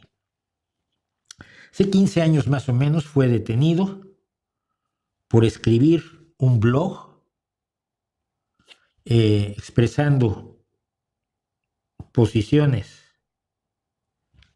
antirreligiosas contrarias al Islam. No contrarias al Islam, diciendo que las religiones no valen para nada. Lo que yo hago todo el tiempo, con menos miedo de lo que tenía que haber tenido Raif. Fue detenido, juzgado por una corte, por supuesto islámica, según la Sharia, en Arabia Saudí, y fue condenado a 10 años de cárcel, 1000 azotes y 10 años adicionales de no poder salir de la gloriosa Arabia Saudí. Su mujer, Ensaf Haidar, y sus 3 hijos consiguieron huir de Arabia Saudí con la ayuda de buenos amigos del mundo del secularismo, el ateísmo y el pensamiento progresista de Raif Badawi. Se refugiaron en Canadá, les dieron la nacionalidad canadiense. El hijo mayor, que lleva como 15 años sin poder ver a su padre, está ahora lanzándose como congresista, como candidato a diputado en Canadá. Yo le escribí, le dije que por supuesto contaba con mi inútil apoyo, pero por lo menos le das ánimos a la gente, ¿no? Y que esperaba yo que pronto pudiera ver a su padre, porque no tiene derecho, si tiene padre, a verlo. Yo nunca lo tuve y sé la falta que hace. Y sobre todo si tu padre es una magnífica persona como es Raif Badawi. Lo he leído, lo he seguido y llevo años con la campaña de Free Raif Badawi. Raif Badawi es una de las víctimas de la familia real saudí y de la ley islámica, de la teocracia brutal, sanguinaria, enemiga de la libertad, enemiga del progreso, enemiga del pensamiento, enemiga de las mujeres, enemiga de los heterosexuales, enemiga de prácticamente todo el mundo que existe en Arabia Saudí. El día de ayer, Donald Trump estuvo con el príncipe Mohammed bin Salman, ahí de la manita, como lo están ustedes viendo, muy bonito, muy lindo todo. Una periodista valiente, valerosísima, iba a decir, más correctamente, una periodista valerosísima dijo: Majestad, usted está acusado del asesinato de Jamal Khashoggi, ¿qué nos puede decir? Y el Hitler naranja saltó de inmediato. Dios mío, qué color trae ahí, ¿verdad? El Hitler naranja saltó de inmediato y dijo que era una periodista asquerosa, que el medio al que pertenecía, ABC, American Broadcasting Company, era un canal de fake news, que era una mala reportera, que era una persona desagradable, que no tenía por qué responder porque esa persona de la que ella hablaba, había mucha gente que no la quería. Esa persona es Jamal Khashoggi. Y no todo el mundo estaba a favor de Jamal Khashoggi. Y bueno, pues hay cosas que pasan, pero él no sabía nada al respecto. Claro, el príncipe sonrió y dijo: $1,000 millones para, o $100,000 millones de inversión de Arabia Saudí para Estados Unidos. Estados Unidos le ha prometido aviones caza F-53 creo que es, a Arabia Saudí. Los israelíes, que creen que Trump es su aliado, pues deben estar encantados, pensando que Arabia Saudí ahora va a tener aviones caza de última generación, perdón. Donald Trump, por cierto, también le preguntaban sobre el tema de Epstein, también se enojó con la periodista.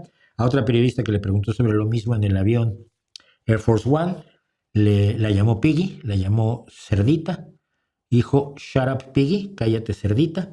Y esto, si lo dice cualquier persona, ustedes dirían: esto no, será broma, ¿no? Se llevarán bien. No. Es que él puede hacerle eso a una reportera. Imagínese usted que cualquiera de los que ustedes conocen, en el gobierno que quiera, Cuevas, el que era de prensa y ahora es el asesor mayor de Sheinbaum, que le dijera a una periodista: oye, cállate cerdita. Que lo hiciera Macron, que lo hiciera Pedro Sánchez, que lo hiciera incluso Feijóo. Ganas no le faltarán, pero... Miren, Estados Unidos, cuando mantuvo un montón de dictadores por todo el mundo, usaba el pretexto de la Guerra Fría, de la lucha contra la Unión Soviética, de esto y del otro y más allá. Ahora simplemente está con los dictadores porque son los que le gustan. Le gusta Kim Jong-un, le gusta Putin, le gusta Xi Jinping, le gusta Mohammed bin Salman. No le gustan los gobernantes democráticos como Macron, Pedro Sánchez, Keir Starmer o Volodymyr Zelensky. La destrucción no lleva un año, faltan 3 años y 2 meses para que termine el mandato de Donald Trump. Todo lo que puede destruir, todo lo que ya ha destruido, es gravísimo para los Estados Unidos, por supuesto. Ahora ustedes me dirán: yo no soy estadounidense, me la sopla en tres actos. Vienen sobre nosotros, y eso es lo peor. Vienen sobre nosotros. No lo olvidemos nunca. Vamos a hacer un corte, un segundo, necesito salir a hacer una cosa y vuelvo.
Bueno, decía yo que hace frío y sí hace frío. Me he tenido que poner algo un poco más abrigado, que además nos va a servir para lo siguiente, ah,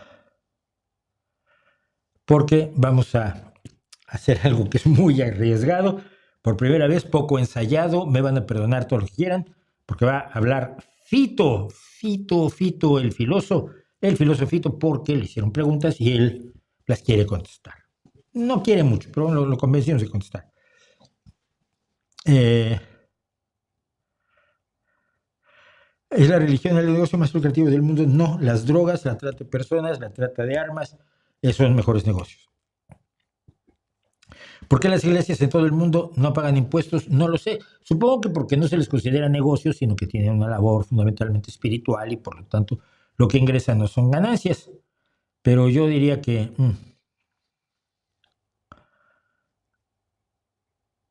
es bueno estudiar una tecnicatura, no sé qué es una tecnicatura en el sector energético, pero es buena idea estudiarla, no sé, depende en tu contexto. Si vives en un país donde existe demanda de este tipo de cosas, yo creo que sí, lógicamente, ¿no?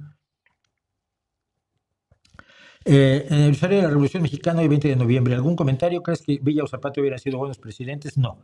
Y mira, pese a que fue buen gobernador de Chihuahua, Villa, yo siempre estuve de acuerdo con él cuando se lo preguntaban mucho. Entonces, por ejemplo, a John Reed ya lo llamaban, tráiganme al güerito ese que no me cree que no quiero ser presidente, porque cada vez que lo entrevistaba John Reed para lo que fue después el libro México Insurgente, cada vez que lo entrevistaba John Reed le preguntaba si no quería ser presidente de México, y una de las mejores respuestas que dio Pancho Villa, que aparece en Reed México Insurgente, dice, no habría peor desgracia para México que un hombre sin preparación lo dirigiera. Villa decía, porque Villa explicaba, yo acabo de aprender a leer, Villa aprendió a leer cuando estaba en la cárcel en Lecumberri. Ya como adulto. Villa era un hombre, se sabía que era ignorante en muchas cosas y que no tenía la preparación para hablar, decía él, con los diplomáticos y con los jefes de Estado y tal y cual. El pasaje es delicioso. Entonces yo estoy totalmente de acuerdo con Villa. No creo que hubiera sido un buen presidente. No creo que Zapata, menos aún, hubiera sido un buen presidente. Sobre todo, eran generales natos. No eran gente que hubiera siquiera estudiado táctica o estrategia militar. Algo de ello aprendieron, por ejemplo, con Felipe Ángeles Pancho Villa. Pero nada más, ¿no? Bueno, pero vamos a intentar algo y no sé cómo va a salir. Pero bueno, esto lo respondo después. Señoras y señores, con ustedes, el filósofo Fito.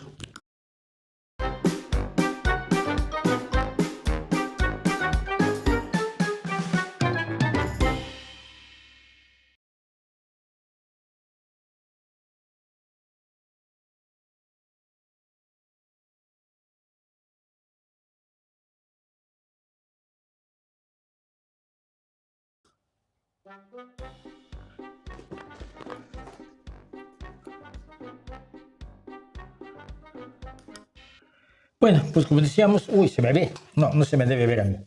Solo se debe ver a Fito. No quiere que lo vean. Le da miedo. Como no es filósofo. A ver, Fito, bueno. El punto es este. Tú dijiste que te hicieran preguntas. Ya, pero no pensé que me las hicieran.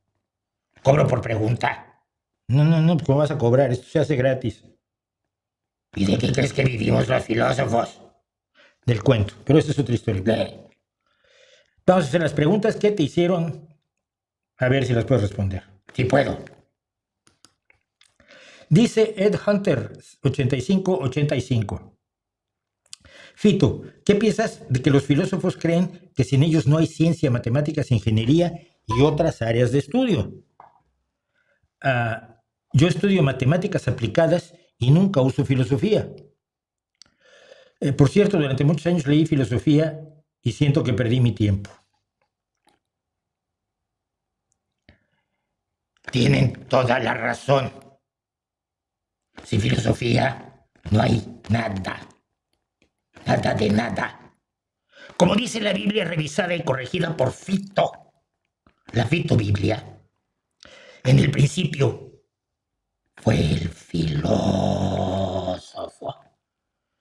Ya luego todo se fue jodiendo y fue cuesta abajo. ¿Esa es la respuesta? ¿Qué? Vale. Pregunta para Fito. Dejando a un lado la creencia de los dioses de esta filosofía, los cuales no tienen ningún sentido, así como todos los demás dioses que han existido y existen en la imaginación del ser humano, ¿qué piensas del estoicismo? Mucha gente lo acepta como algo útil para la superación personal y la búsqueda de la paz interior. El estoicismo tiene toda la razón. Porque es filosofía. Por eso también tiene razón los que argumentan contra el estoicismo, como los objetivistas y los epicureístas, los cínicos, que no es insulto, es filosofía, los empiristas, los historicistas, los kantianos, los cartesianos, los pesimistas, los marxistas. Calma, Fito. Perdón, es que me emociona. A ver, tenemos más aquí. PlayStation 6 te pregunta, yo tengo una pregunta para Fito, que ha tenido en jaque a la metafísica de identidad. ¿Qué vale más, un buen amor o 1000 costales de oro? ¿Cuánto amor puedes comprar con un costal de oro? Nada, ¿no?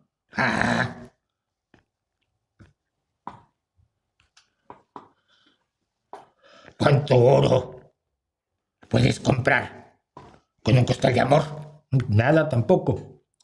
Pero puedes comprar sexo con un costal de oro, que está en las inmediaciones más o menos, ¿no?, del amor. Ya, pero no es lo mismo. Por eso, la respuesta es clarísima. Estudia filosofía, PlayStation, y ya no tendrás que hacer preguntas así. Ay, Fito, creo que estamos metiendo la pata teniéndote por aquí. Cállate. Vidal Ruta, pregunta para Fito. ¿En qué medida la autopercepción contingente de un sujeto que apenas puede asumirse como agente de sí deja de ser un espejismo ontológico cuando intenta reconciliar sin éxito la simultaneidad contradictoria entre el deseo de significado y la sospecha persistente de que toda búsqueda de sentido es solo una proyección tautológica del propio vacío que intenta negar? Interesante pregunta, ¿no? Más o menos en 2 tazas y media. ¿Qué? Preguntó en qué medida y ya respondí. Las cosas se miden en tazas en la cocina, ¿no? Siguiente. Bueno, vale.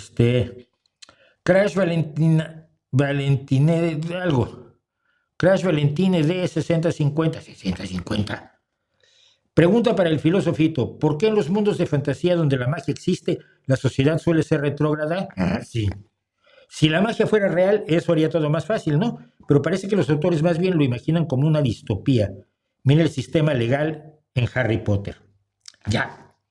Tienes que leer a Heidegger para ubicarte. Sin Heidegger no hay Marcuse. Sin Marcuse no hay Derrida. Sin Derrida no hay Foucault. Y sin Foucault no entiendes las lógicas de poder. Fito, pero no te pregunto por eso. ¿Y de cuándo acá lo que responde un filósofo tiene que ver con la pregunta? Ahí quizás tienes razón. Y Juan Pablo Monet, finalmente, te pregunta, Fito, de las siguientes frases, ¿me podría decir cuál ha sido creada por el software de Postmodernism Generator, generador de postmodernismo? En inglés, bobo. Bueno, vale. ¿Y cuál por Judith Butler? Y se mete 2 frases que no nos vamos a leer ahora, porque está tremendo. Dice él que tuvo que ir a urgencias después de leer eso. Ay, fácil. Los dos son generadores de posmodernismo. ¿O que Judith Butler no es una generadora de posmodernismo? Posmodernízate y acepta las verdades filosóficas sin preguntar de dónde vienen. Pues eso es las preguntas que se le han hecho a Fito. y yo solo las he respondido. No, les juro que no es para nada culpa mía lo que pase con Fito el Filoso. Ya me despido, ya me voy. Pues adiós, Fito, y que te vaya bien.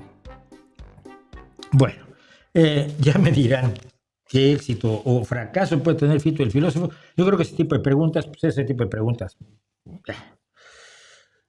me gusta más la del color de la tristeza de las piedras, pero qué sé yo. Dice Julián Ferruiz, maestro Mauricio, ¿qué opina de la muerte de Armand Matelart y su obra para leer al Pato Donald? Sobre todo con el Pato Donald Trump que estamos todos sufriendo y padeciendo. No, mira, no mezcles la gimnasia con la magnesia, el que se llame parecido no tiene nada que ver.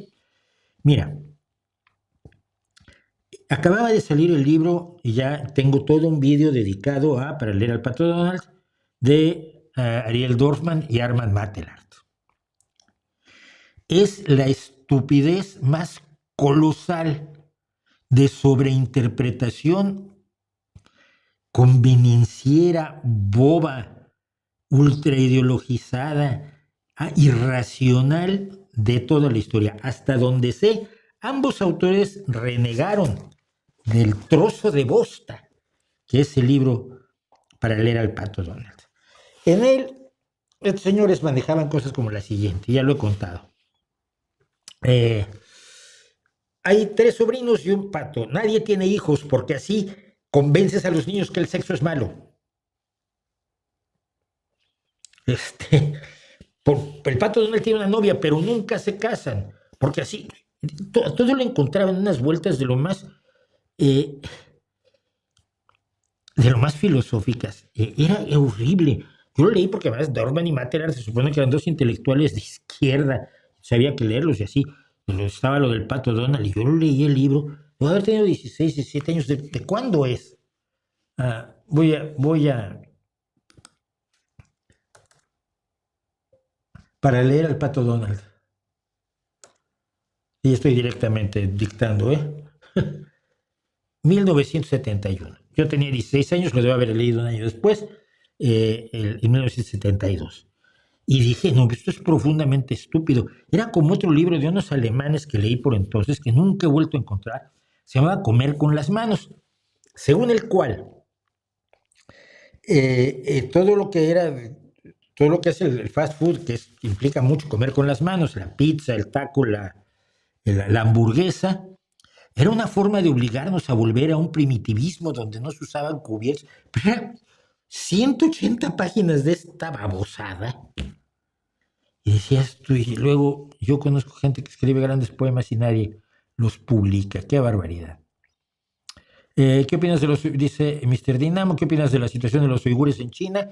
¿Es un genocidio cultural? Sí, yo creo que es un genocidio cultural, para el cual no se está mirando, porque es muy eficiente China. ¿No ves que el sistema económico funciona? El hecho de que metan a unos musulmanes en campos de concentración, pues a quién le importa, ¿no? Son terroristas. Y ya sabes que si es que son terroristas, son parte del complot internacional. Como dice Claudia Sheinbaum, perdón. Es que yo pienso en la compañía esta de Shein, que es más corta que Sheinbaum. Pues ya con eso ya justificaste todo. Y es como justifica China la destrucción del pueblo uigur y su internamiento en campos de reeducación. La reeducación china es jodida, ¿Qué opinas de que algunos empresarios no quieran pagar impuestos y digan que son un robo, que son unos imbéciles, que son unos insolidarios, que son unos abusivos y que no es un robo? Es el pago por vivir en sociedad. Tú tienes que darle a tu sociedad como tu sociedad te da a ti, punto. Si tu sociedad te da mucho, tú le tienes que devolver más. Pues así de sencillo. Si quieres vivir solo porque tú en sociedad no quieres ni las calles, ni la iluminación, ni la policía que cuide tu dinero, no quieres nada de todo eso, agarras nada, no te puedes llevar nada, porque todo lo que tienes es producto de la sociedad. Un martillo, sí, ese martillo, alguien sacó el hierro, alguien lo forjó, alguien lo transportó, alguien lo comercializó, alguien cortó el árbol, alguien forjó el mango, alguien tomó el mango y la cabeza del martillo y los acomodó y los ajustó y le puso las cuñas necesarias para que puedas golpear con el martillo. El martillo es una obra social y el conocimiento del martillo, del uso del martillo, de la forja, del beneficio del mineral para que puedas usar un martillo, también es producto de la sociedad de cientos de años, de miles de años de manejo de materiales. Así que te desnudas, señor empresario, dice. te desnudas, te vas al desierto y ahí vives bien tranquilo y sin pagar impuestos.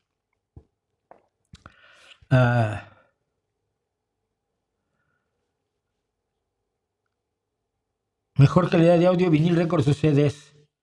¿Es el vinil pura nostalgia y ondas hipster? Yo no sé, no tengo idea. Más pesado era con eso era, ¿cómo se llama? El Neil Young, que estaba promoviendo un método de un formato sin pérdida, porque el CD tiene pérdida, el MP3 tiene pérdida. Pérdida de cosas que no oyes, o sea que es una pérdida que no registras. Pero el vinilo tiene, mira, el vinilo tiene una función que yo creo que es importantísima en este momento. Es una fuente de ingresos para los artistas que ya no tiene el CD, y si dependen de Spotify están jodidos porque Spotify paga una basura, Spotify paga enormemente mal y te lo dicen todos, los que ganan mucho y los que ganan poco. Y el vinilo de colorcitos y el vinilo de edición limitada y el vinilo firmado y etcétera, son fuentes de ingresos para los artistas, así que ¡viva el vinilo! Yo no compraría uno, yo no tengo ni tocadiscos ya, pero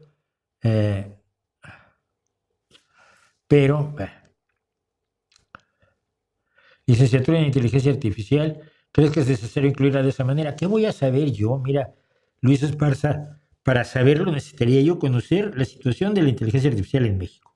Necesitaría conocer el plan de estudios, necesitaría conocer el cuerpo docente. Opinar así por cómo se llama la asignatura o la carrera no me parece responsable, ¿no?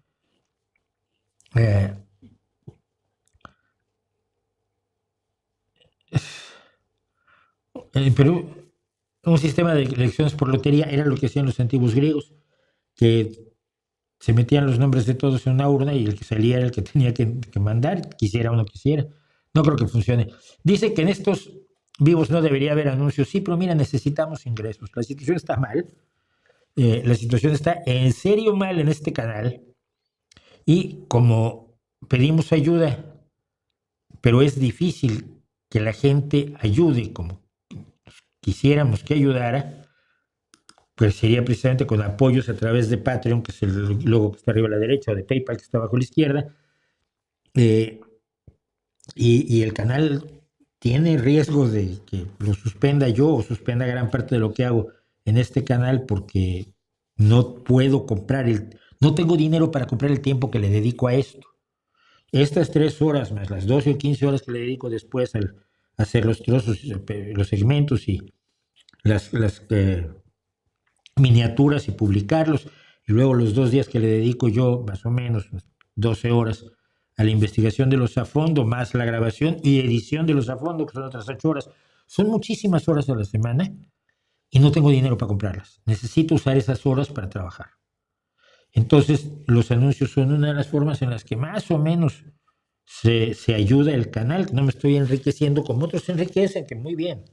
Entonces, la publicidad es uno de ellos, lo siento. Otro de ellos es, por supuesto, PayPal, Patreon y PayPal, y todas las formas que pueda yo utilizar, encontrar legítimas, legales y buenas de ingresar dinero para el canal, pues las voy a usar. Así que si quieren apoyarnos en Patreon o en PayPal, ya saben que aquí en la descripción del vídeo están los enlaces a mis plataformas, a mis cuentas en Patreon y en PayPal. La cosa es grave, en serio. No me gusta a mí andar llorando porque, como digo, soy re mala víctima, pero en este caso es importante. Es importante tenerlo en cuenta, de verdad. Y creo que no hice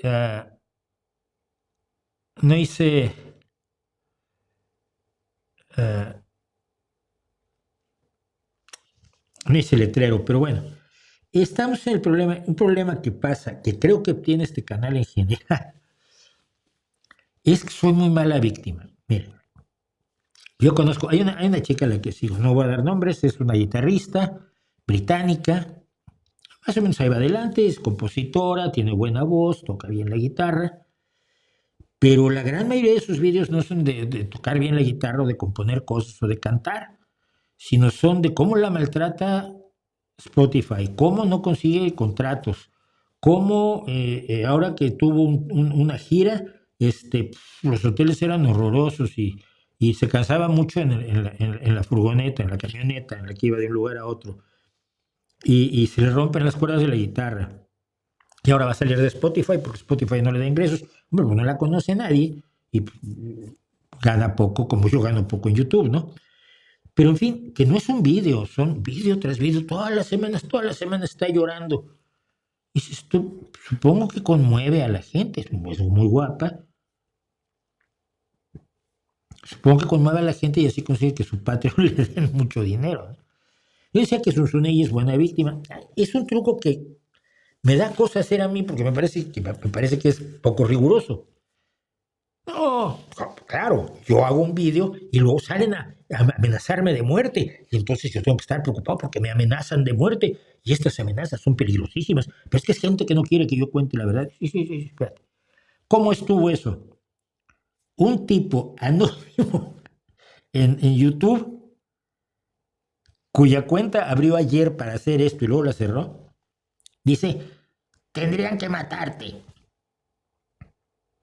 Y hay gente que se puede hacer un vídeo de 20 minutos con eso. ¿Saben cuántas veces a la semana a mí me dicen algo así? Me amenazan de muerte. Media, ¿no? Porque son como 2 al mes en este momento. De romperme la cara mucho más seguido. Todavía uno hace poco que me estuvo haciendo sea lioning y cuando le dije que lo iba a bloquear, no, ¿por qué no vienes, te enfrentas? A mí nos vemos en la calle, no te va a dar miedo, ¿verdad? Sí, probablemente sí, si tienes el tamaño de Shaquille O'Neal, por supuesto que me va a dar miedo porque no soy imbécil. Si tienes mi tamaño, eres más pequeño, quizás no te tenga miedo. Pero pues no conociéndote porque eres un anónimo cobarde, no. Entonces lo acabé bloqueando. Pero uy, me han amenazado con golpearme. El canal está bajo asedio. Pero esa gente, esos malvados, no podrán con mí. Y entonces entro en modo San Juan Tenorio. No, hombre, don Juan Tenorio. ¿Cuán gritan esos malditos? Pero mal rayo me parta si en acabando esta carta no pagan caros sus gritos. ¡Oh! Y entonces, pues ustedes dirían, el Mauricio está siendo perseguido por contar las cosas que cuenta. Pues a mucha gente le cae muy gordo lo que hago y viene y me lo dice. Yo les digo que me importa un pito lo que digan, pero no hago show con eso. No le veo sentido. Dice Zunzunegui que no me quiere. ¡Oh! Por favor. No me quiera, me falta que me hace. No sé, Sandra Bullock, pues sí me preocuparía yendo, quererme un poquito, ¿no? Que sea como amigos. Es decir, yo soy muy mala víctima.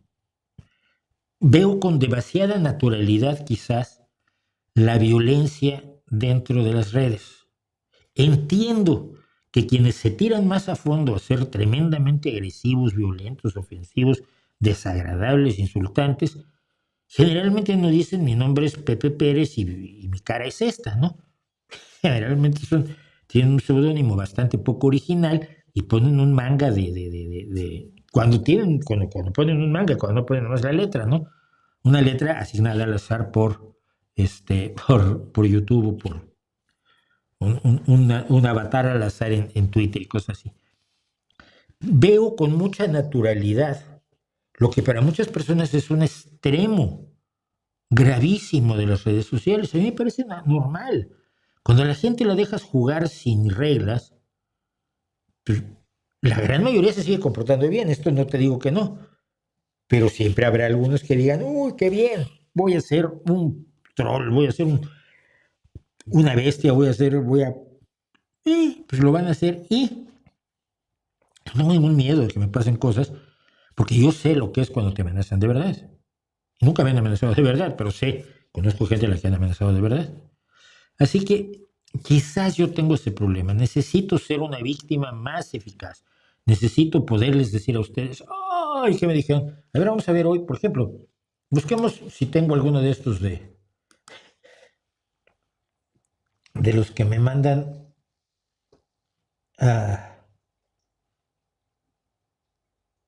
aquí, community comments retenidos. No tengo, sí tengo comentarios ocultos.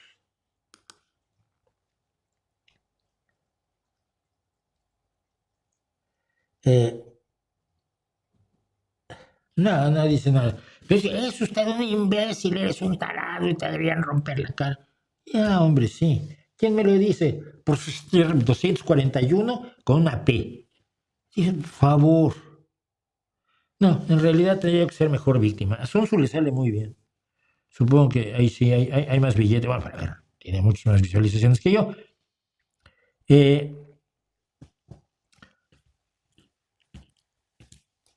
ah, los indígenas groenlandeses comen pescado todos los días, pero el pescado que ellos comen contiene mucho menos metales pesados.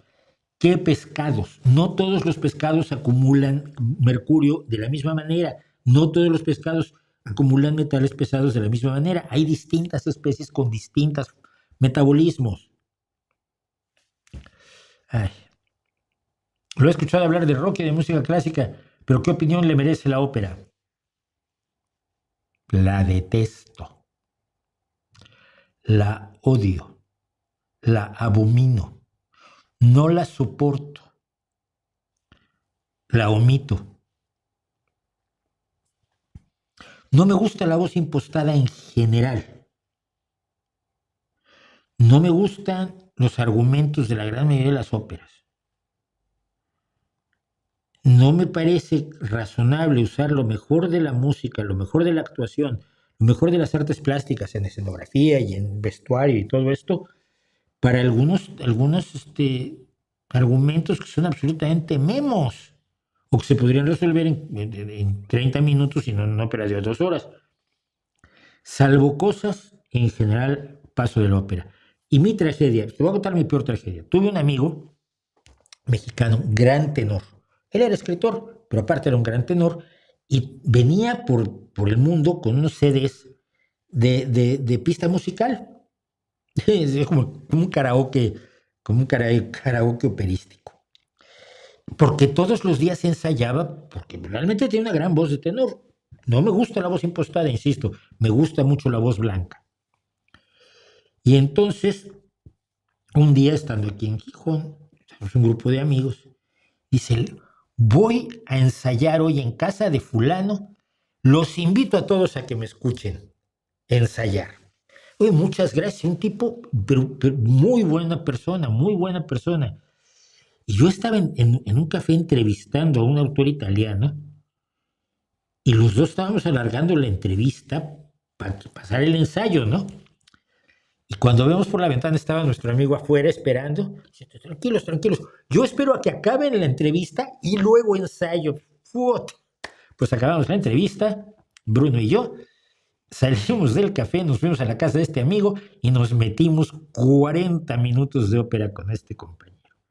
Yo lloraba, yo quería rock. Nunca me acostumbré a la ópera, lo siento, de verdad. Eh,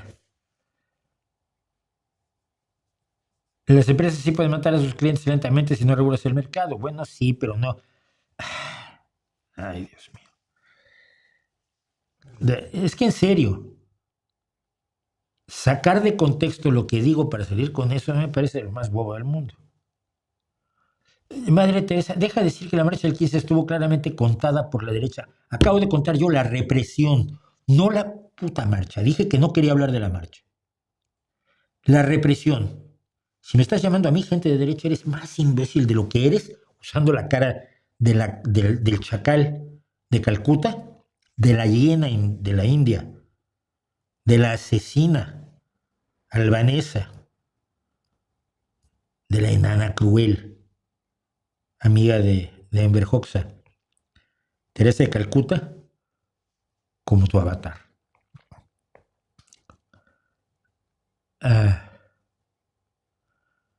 Repite la razón de la duración de los CDs de audio. No me acuerdo. Pero era lo que cabía, ¿no? Era lo más que cabía. Pero es que es un mito que era para que... Lo que sé es que era un mito para que cupiera la novena de Beethoven, que es una idea. Pero bueno, lo buscamos. ¿Qué es lo que deberías hacer tú? Buscarlo en Google.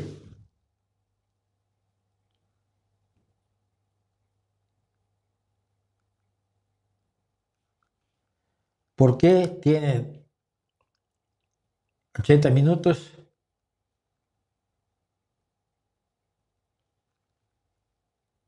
No lo sé.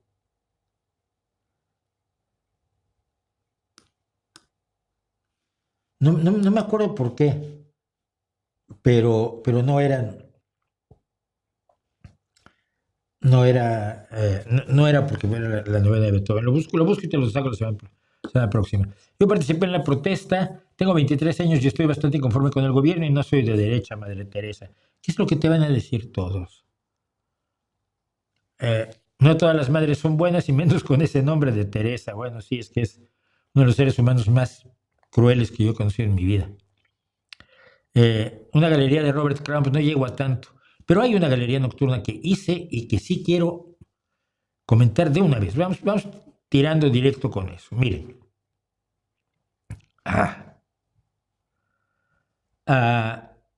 La semana pasada dije que iba a ser una galería nocturna dedicada a pintores mexicanos. Y pasó un problema que me puse a buscar, me puse a ver pintores mexicanos que me gustan. Hay pintores mexicanos que no me gustan, como Tamayo o como Frida Kahlo, no les voy a meter. Pero en el proceso me encontré con dos cosas. Primero, que me echaban bronca por los derechos de la música de la entrada. Y no es que, sí, tengo los derechos, pero entonces cada vez que uso la entrada de la galería nocturna tengo que ponerles mandarles la licencia, son más trámites que me toman más tiempo, que no puedo comprar para dedicárselo a esto. Bueno, pues cambié la entrada de la galería nocturna, pero me acordé de uno de los pintores mexicanos que mucha gente no conoce, que debería conocer, que siempre me pareció un absoluto genio y que siento que está un poco olvidado. Así que hoy vamos a luego haremos lo de los demás escritores mexicanos, pero tenía yo suficiente para hacer toda una galería nocturna para Rafael Cauduro.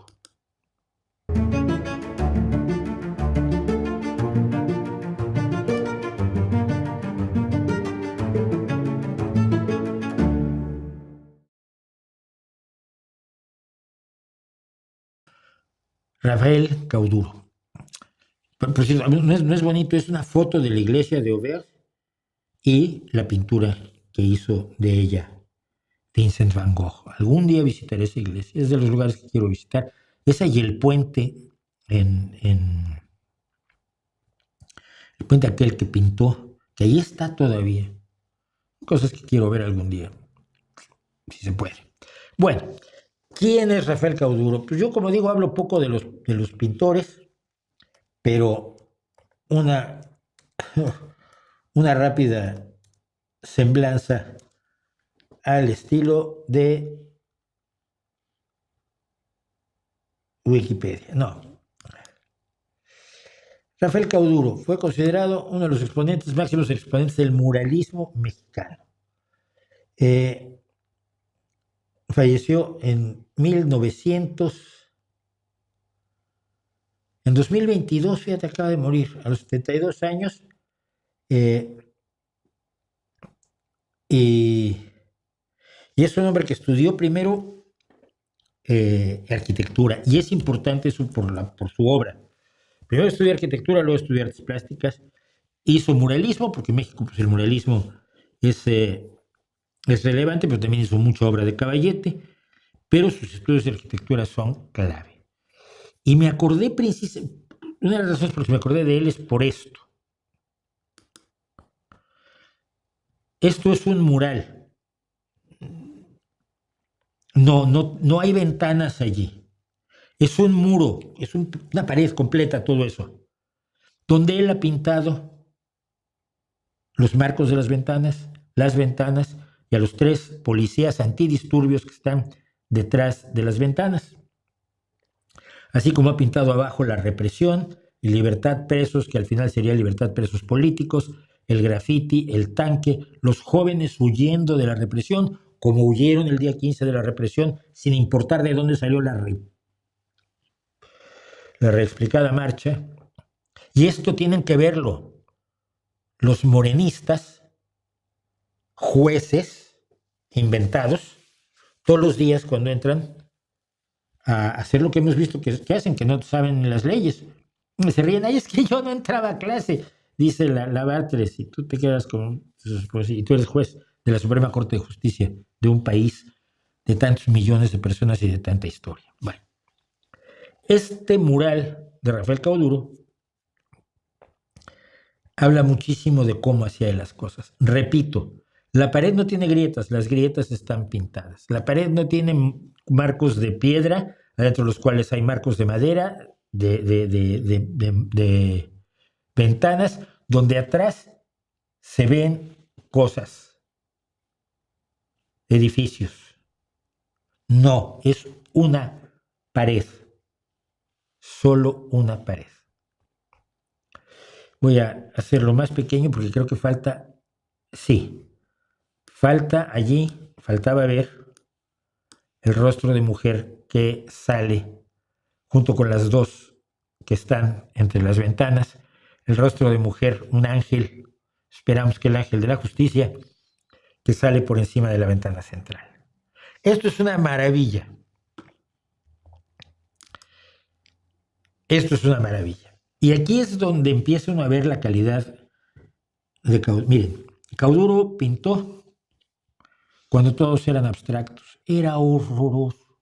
Mis profesores de pintura eran, mis profesores de artes plásticas, estudié pintura, estudié artes plásticas en la escuela como todos, pero hacían todo abstracto, eran abstraccionistas. Y era el momento en que el abstracto era, la gente creía que veía cosas y se emocionaba. Veía un polo que se echaba a llorar. Ahora ves un polo que dice, bueno, parece que ahí vomitó un buitre, que se comió antes, por supuesto, una fábrica de pinturas. Y cuando todo el mundo hacía arte abstracto, Cauduro hizo esto que es más que realismo. Pero tú lo ves allí y dices, mira qué divertido se consiguió un archivero y luego le pintó encima del archivero a la chiquilla, ¿no? Qué bonito, qué interesante. ¿Dónde habrá conseguido el archivero? Ay, hijo mío, el archivero no existe, el archivero está pintado. Y con esa idea del archivero hace toda una serie de la cual a mí lo más maravilloso me parece esto. Esta mujer duplicada, con los ojos en cada hueco de los cajones, quizás, no sé, me atrevo a decir como víctima de la burocracia. Esto es un genio de la pintura. Esto es un genio de la pintura. Sus personajes siempre están pintados sobre el fondo. Es decir, siempre verás que hay transparencias que los hacen presencias que están y no están al mismo tiempo, mientras que la botella y los catres y los arcones y los bancos, y las paredes y las columnas de ladrillo a la izquierda y a la derecha, y el tragaluz que está ahí arriba de esta celda, son perfectamente reales y sólidos. El personaje no, el personaje es ligeramente inexistente. ¿Cómo pasa con esta? Esto es una locura, es que esto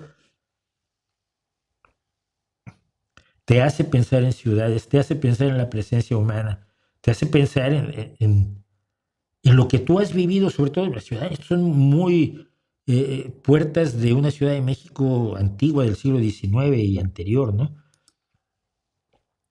Esto es una... Se tomó fotos porque es una hermosura de Cauduro, es que no te ocultaba su cocina, como podíamos ver con los cajones. Entonces, tomó fotos del Metro de Londres, que en algunos lugares es absolutamente maravilloso, ¿no? La parada para ir al Museo Británico, por ejemplo, es espectacular. Tomó el Metro de Londres. Luego tomó una fachada de un edificio y esa fachada la baja al Metro de Londres. Es decir, los letreros son del Metro de Londres, el andén y la vía que se ven pasar son del Metro de Londres, pero lo que hay atrás es una fachada de un edificio que no debería estar allí y un hombre durmiendo ligera y silenciosamente, tenuemente, en el andén, como duermen tantos en los metros de todo el mundo. El graffiti es... ¿Sabes lo que tienes que estudiar de graffiti para hacer un graffiti que parezca graffiti? Y esto también es un mural. También es un mural completo con unas puertas que evidentemente sacó de la Casa Batlló de Gaudí. Es una arquitectura de Gaudí que puede conocer y tiene que conocer un hombre que estudió arquitectura. Vuelvo a decir, no te oculta su cocina, al contrario te la enseña. Esta es la fotografía original, cómo resaltó la mano de la figura, porque la mano es lo más importante de la figura, que luego lleva así al lienzo. En este caso no es un lienzo, en este caso también es un mural. Esto, creo que esto también está en la Suprema Corte de Justicia. Y es un lienzo donde la burocracia llega a lugares donde los que trabajan al fondo nunca van a llegar. Se podía pintar así mientras la gente estaba haciendo horrores, escupiéndole al cuadro, pintando un cuadro negro y uno blanco y otro rojo y diciendo que estaba descubriendo la textura del cosmos y como psicoanálisis y filosofía. Y Rafael pintaba esto. Esta casa destruida con una puerta a medio tapiar y en esa puerta a medio tapiar esa mujer y el grafiti otra vez y los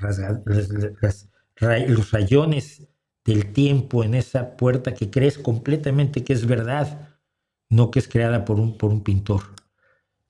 Esto, un cuadro, un trozo de lámina, un anuncio de lámina del pasado más antiguo. No sé qué dice allí, déjenme liberarla.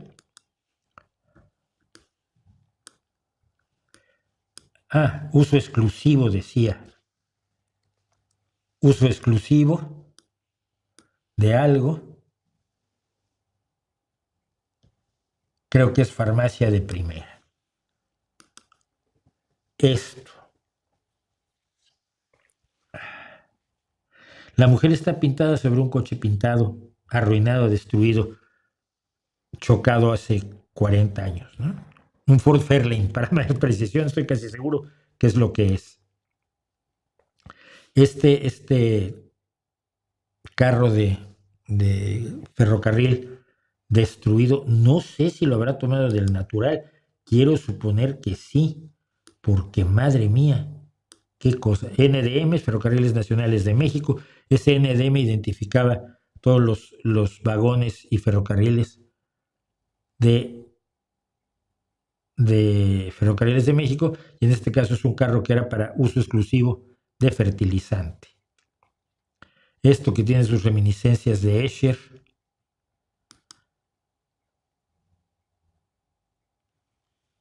Esto, los contrastes brutales con el Santa Claus destruido a la derecha, con su campana, con el de la guitarra abajo, con el niño que mira hacia arriba a la maravilla de la mujer. La mujer siempre es una maravilla. El tipo que la mira sin mucha convicción. Pero toda esta composición, insisto, me encanta que no oculte su cocina, está inspirada en este retablo, en este altar. No es un altar, es un retablo. Debe ser un retablo, puede ser una pieza de altar, no lo sé. No sé ni de quién es, pero es la inspiración de esto que es totalmente urbano y contemporáneo, ¿no? Esto es algo que siempre me ha impresionado a mí, y también allí te enseña su cocina y cómo la posición de los hombros de la modelo está obligada, forzada, determinada por la posición de sus piernas. Esto en fotografía lo sabemos muchísimo. Pintor de su momento, pintor de su tiempo, pintor de esto que es otra vez el Metro de Londres, con los Rolling Stones allá arriba, con John Lennon allá abajo, con Winston Churchill y el Never Again, el nunca más, y algunas otras cosas que uno puede colegir, y que yo terminaría con otra cosa de su metro, que era cuando no solo tenía Gilbert and George, sino que tenía al maestro Bertrand Russell. Cuando se haga la lista de los grandes pintores mexicanos, espero que entre los primeros 5 es de Rafael Cauduro. Y espero que lo hayan disfrutado ustedes como yo llevo tantos años disfrutando su pintura.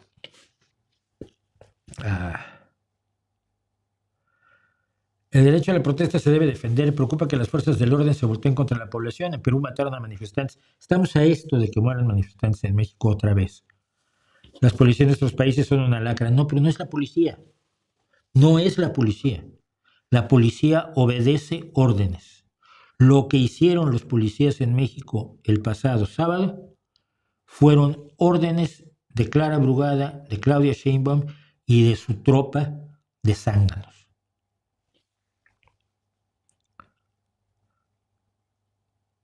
¿Por qué no te emociona Watchmen si es aclamada universalmente como la mayor novela gráfica de la historia? ¿Qué sé yo? Así por lo mismo, porque no me emociona Aida, que dicen que es una de las grandes óperas de la historia. ¿Qué sé yo? Dice Ana Figueroa, comparto tu sentir con respecto a la represión. Además, siento demasiada impotencia al ver la prepotencia y menosprecio que este gobierno muestra. La vida de varios jóvenes ya se arruinó. Porque estos miserables, a estos chicos, porque no a los del bloque negro, que no tienen detenido a uno solo, ya se preguntará usted por qué. O eran provocadores, o eran muy listos de la derecha y se escaparon, o eran simplemente locos, que son las 3 posibilidades. Pero los chicos que fueron detenidos, y ninguno de los cuales parece ser una amenaza para la nación, están acusados de tentativa de homicidio. Tentativa de homicidio. Por favor. Saludos desde Tallinn, Estonia. Envío un correo para colaborar con lo de tus miniaturas. Lo sé, muchísimas gracias. Desde Estonia. Qué bonito. Dicen que Estonia es a todo dar. Sí, pero me enteré apenas hace 2 días porque luego no veo el correo del canal. Lo siento. Te voy a responder pronto. El hombre de la bandera dijeron que se resbaló y los granaderos del bienestar lo protegieron. Seguro que sí. Dijo Claudia que todos esos vídeos son inteligencia artificial hecha en el extranjero por el complot en contra de Morena, porque la cuarta transformación es lo más importante que ha ocurrido en la historia de la humanidad y hay un esfuerzo internacional, mundial, de todas las fuerzas oscuras del planeta para acabar con ellos.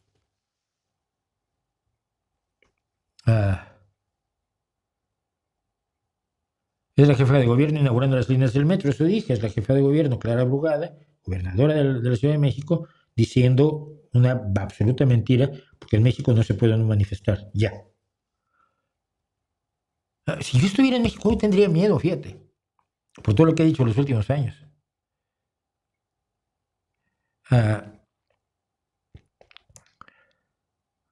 Como dijo The Who meets the new boss, same as the old boss, ¿sí?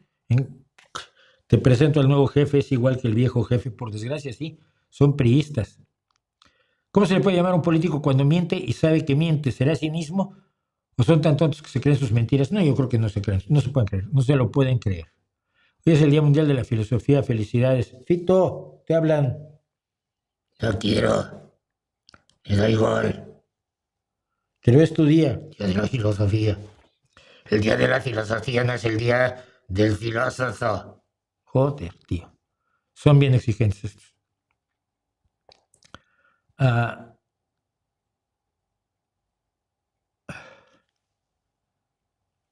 Bueno, ¿qué piensas de bombardeos en Colombia? No sé, no tengo información. Los libros de texto de la SEP, hemos hablado aquí con un profesor de secundaria de la SEP. En los noticieros de México casi no había este tipo de imágenes de la represión, por algo será. Enrique Dussel fue un filósofo argentino. Por eso no lo sé, no lo leo. No leo filósofos. Sí, hay poesía, hay libros, de verdad. Bueno, vamos a... De veras estuvo bien esto, pero... Hay una cosa más que quiero comentar que no se me escape, porque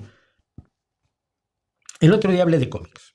Y hablé mucho de cómics y hablé de un montón de cómics que fueron importantes para mí en mi vida, ¿no? Pero entonces pasó lo que siempre pasa, que mi memoria no se la recomiendo yo a nadie. Mi memoria es cuando si me siento a escribir y me siento y hacer memoria y me documento un poco y reviso historias y cosas así, sí más o menos saco adelante las cosas, ¿no? Pero así de primeras, pues, háblame de tus 10 mejores cómics. Y luego vine y hablé de otros cómics, ¿no? Entonces, al final, dejé fuera un montón de cosas. Y alguien me dijo el día de ayer. Sí, creo que fue el día de ayer. Esto debería estar en comentarios, pero queda aquí. Además de varios que mencionaste, uno que me gustaba era Los Supersabios. ¿Estás de acuerdo? ¿Lo recuerdas? Dice. Y entonces dije yo, madre mía, si era uno de mis favoritos de toda la vida. Uno de mis más queridos cómics siempre ha sido Los Supersabios. Entonces, pues hablemos un poco de Los Supersabios. Este es el número 1 del año 1. Yo lo tuve porque me lo dieron los primos, porque yo no había nacido, o si había nacido era muy pequeñito. Pero sí, porque la historieta, este número 1 es de 1953. Es la reedición de Editorial Posada, sí, claro. Este fue el primer número que salió en 1953. Lo estuvo haciendo del 53 al 68. 35 años de un cómic semanal. Este que ven ustedes es Panza Piñón. Y me acordaba yo que la primera vez que vi un patinete eléctrico, yo me muevo en patinete eléctrico aquí en mi ciudad, en Gijón. La primera vez que vi un patinete eléctrico, lo primero que pensé fue en esto. En el patinete eléctrico que los supersabios, Paco y Pepe, le habían construido a Panza Piñón. Están Paco y Pepe. Nunca supe quién era Paco y quién era Pepe. Creo que Paco es el rubio y Pepe el pelirrojo. Que Paco y Pepe le habían construido a su amigo Panza Piñón para que pudiera hacer mejor su trabajo como mensajero, porque tenía uno de estos jefes que si puedes hacer 10 trabajos en un día, pues te ponía 14, ¿no? A ver si reventabas. Claro, luego aquel no entendía cómo lo hacía porque andaba con su patinete. Hecho por los supersabios. Los supersabios eran Pepe y Paco, que eran inventores, que no sabían de dónde salieron, no tenían papá, no tenían mamá, tampoco eran gays, estaban juntos, simplemente eran amigos que colaboraban. Y las arcos de historia eran complicadísimos. Tenían dos enemigos. El profesor Solomillo, que era un científico loco de 1,5 metros de alto, al que ayudaba siempre el médico loco. Este es el médico. El médico, eso llegaba a ser enormemente siniestro, porque el médico lo que quería era torturarlos, él los odiaba. No me acuerdo por qué hay un arco de historia porque los odiaba. Entonces, aquí en la hoja de cómic, en el cuadro, lo tenemos como le va a cortar pedazos a Panza Piñón, y en la derecha como le va a dar con un hierro al rojo vivo a Pepe, sí. Tenían además a don Severino, el abuelo de Panza Piñón, que era un hijo de puta.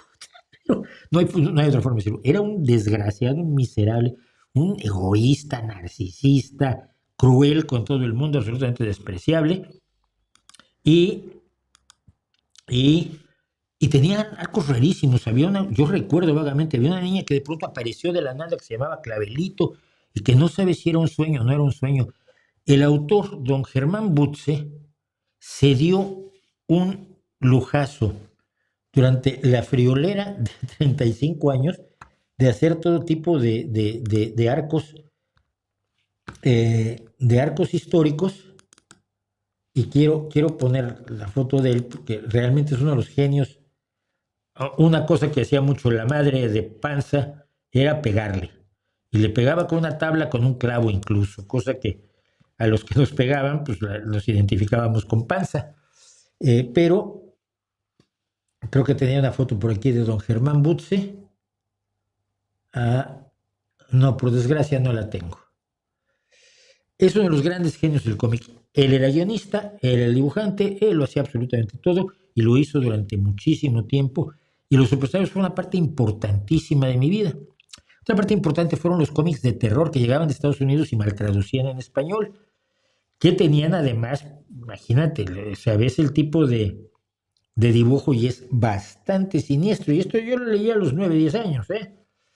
Y ahí aquí es donde apareció el guardián de la cripta, la vieja bruja, eh, el guardián del mausoleo, y había varios personajes que presentaban en son de chiste, como luego lo hizo el guardián de la cripta en televisión incluso, las historias de terror. Esas historias de terror, perdón, me faltó algo allí. Estas historias de terror fueron perseguidas. No, mira, aquí, esperen. Aquí tengo a don Germán Butze, vamos a verlo un segundo. Ya lo encontré. Este señor de elegante bigote era Germán Butze, y esto fue en 1900. ¿Por qué? Porque en 1902 empezó a dibujar la tira en una revista. En 1953 apareció el cómic como tal, y allí está con Pepe, Panza y Paco, los tres super sabios. De veras, un genio, Germán Butze Oliver. Bueno, entonces decía yo que el Senado de Estados Unidos, precisamente en 1953, se empezó a preocupar porque estos cuentos de horror dañaban a la juventud. Ya saben que aquí todo daña a la juventud, salvo lo que realmente daña a la juventud, que es despreciarla, no hacerle caso, hacerla menos, negarle personalidad, tratarlos como imbéciles. Eso es lo que daña a la juventud. Lo otro se quita, el otro está en ese maravilloso contenedor de la realidad, que son asuntos que el tiempo resolverá. Hay barbaridades que han hecho mis hijos que ni les digo nada, porque sé que dentro de 6 meses ya no lo van a hacer. Son asuntos que el tiempo resolverá. Pero bueno, apareció un psiquiatra, que en aquel entonces la psiquiatría no era una ciencia, ni mucho menos, llamado Frederick Bertham, que decidió que dañaban a los jóvenes estas publicaciones, y por lo tanto el Senado de los Estados Unidos intervino en 1953 y provocó la censura con una autoridad del Código de los Cómics. Y era un código enormemente restrictivo que obligaba, francamente, a que desaparecieran este tipo de publicaciones. Había una en concreto que le preguntaron al editor si esto. Voy a apagar las otras dos para que las vean ustedes, para que vean ustedes este horror como debe de ser. Le preguntaron si esto le parecía una portada adecuada, y él dijo, pues para un cómic de terror, sí. No les gustó mucho. Entonces prohibieron absolutamente todo, y entonces este editor se puso a hacer la revista Más, William Gaines, que fue otra parte importantísima de mi vida que ya conté. 1953, cuando acabó esta historia, cuando lograron quitarlo, al mismo tiempo, 10 años después, apareció en México Tradiciones y Leyendas de la Colonia. Este cómic, al parecer, o según él, se inspiraba en el libro Las calles de México de Luis González Obregón, que reunió muchas leyendas de la Ciudad de México. Si todas eran leyendas reales de las calles o de las tradiciones de la colonia del virreinato en México, no lo sé, no creo que nadie lo sepa. Muchas sí son, muchas son identificables como historias de las leyendas que se contaban en la colonia o a raíz del virreinato de la colonia en México. La monja maldita, esa novia, esa aterradora, ¿no? La espantosa historia de los Ulloa, la espantosa saga de los Ulloa, creo que esa es de verdad. Y el que presentaba siempre era un personaje, así como tenías al guardián de la cripta en los Estados Unidos, aquí tenías un personaje que era idéntico a Boris Karloff. Como Boris Karloff tenía su programa, había sido Frankenstein, había hecho muchas películas de terror y tenía un programa de televisión por aquellos años, La Hora de Boris Karloff, y yo me quedaba a verlo hasta la medianoche, pues usaron a Boris Karloff. Cuando yo estudiaba, esto es interesante, no sé, creo que revelador. Cuando yo estudiaba piano, resulta que yo no tenía piano, esto era horrible, porque además no había teclados. Ahora uno se compra un teclado y uno puede estudiar piano en casa, ¿no? Pero cuando yo estudiaba piano, mi mamá me llevaba con una señora que daba clases de piano y tenía piano. y con la que me enojaba yo mucho porque cuando fallaba yo con el meñique, me agarraba el meñique y pegaba en la tecla correcta haciéndome daño, cosa que no creo que sea un procedimiento pedagógico de lo más recomendable por los psicólogos infantiles. Pero bueno, iba yo y a veces tenía que esperar media hora o me quedaba media hora que mi mamá pudiera pasar por mí. Era muy pequeñito, haber tenido 8 o 10 años. Y entonces tenían una resma así de tradiciones y leyendas de la colonia en el baño de la profesora de piano. Y yo me metí al baño a leer tradiciones y leyendas de la colonia. Y termino con este horror que fue en un momento dado el cómic más exitoso en México, Hermelinda Linda. Se empezó a llamando brujerías. Pero, nuevamente, el gobierno de la Ciudad de México dijo que eso de brujerías, la Secretaría de Gobernación dijo que el título era una mala influencia para los consumidores, y entonces en vez de ser brujerías, pues se fue Hermelinda Linda. Era una bruja que los que le iban a pedir cosas, si eran malvados, al final les acababan saliendo malas cosas a él, si eran buenos los ayudaba, todo era enormemente asqueroso, todo era enormemente repugnante, mucha explotación con mujeres en minifalda de muslos generosos y demás, pero que tenía cierto sentido del humor, por lo menos en algunas de sus épocas. Fue creado por José Cabezas García o por un señor que se llamó Óscar o Guillermo González Guerrero, y pasaron un montón de dibujantes por la serie, entre otros Joaquín Mejía y Fausto Buendía. De tradiciones y leyendas ni digo de dónde salió. El primer argumentista fue Carlos Franco y Jesús Tobar, pero en gráfica apareció un montón de personas, algunos de ellos buenísimos, otros malísimos, y todo el espantos, monstruos y fantasmas y maldiciones. Esto también fueron los cómics de mi vida. Y seguramente me acordaré de más, pero estos eran especialmente relevantes.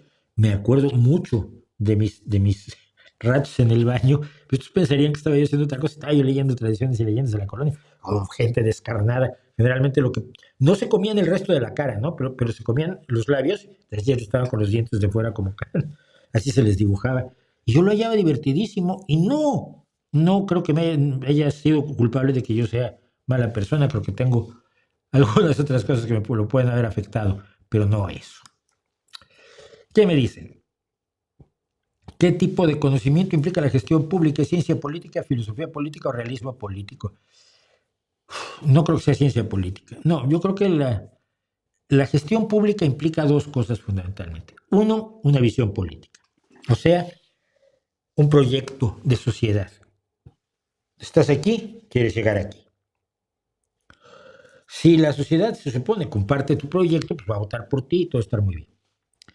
Pero una vez que tienes el poder, entras en la gestión técnica. Es decir, llamas a los técnicos y les dices, mira, quiero hacer esto. Y los ingenieros te dicen, oh, sí, pero va a costar 16 trillones. Bueno, es que no tenemos más que 1 millón, todo esto se puede hacer. Te voy a poner un ejemplo. Se está debatiendo en esta ciudad ahora.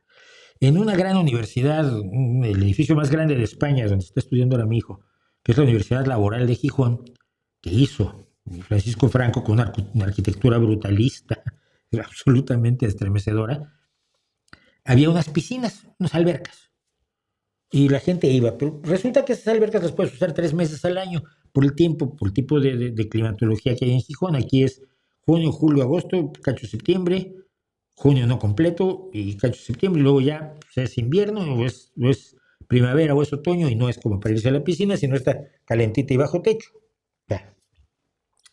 Entonces, cuando en la anterior gestión socialista dijo alguien, un compañero que ha insistido mucho en ello, ¿por qué no rescatamos las albercas, las piscinas de la Universidad Laboral?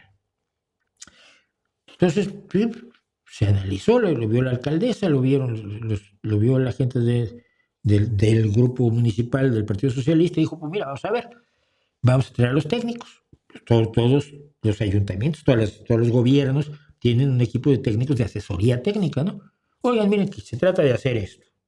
No, pues esto ya está roto esto, hay que restaurarlo, hay que hacer esto y esto. Además, no cumplen estas albercas o piscinas, no cumplen con los requisitos de seguridad actuales, porque estos están de los años 50. Entonces habría que hacer una remodelación así y así y así y así, que costaría tanto para hacerla. ¿Cuánto dijo que costaba? Tanto. ¿Para 3 meses? Sí, no. No lo podemos hacer. Por más que lo queramos hacer, no conviene. O gastas mucho dinero aquí y no le das suficiente a otros vecinos y cosas así. Entonces, un buen político tiene una visión política, primero que nada, y esto no es ciencia política. Esto es conocer tu sociedad y tener comprensión de lo que la gente puede querer o necesitar.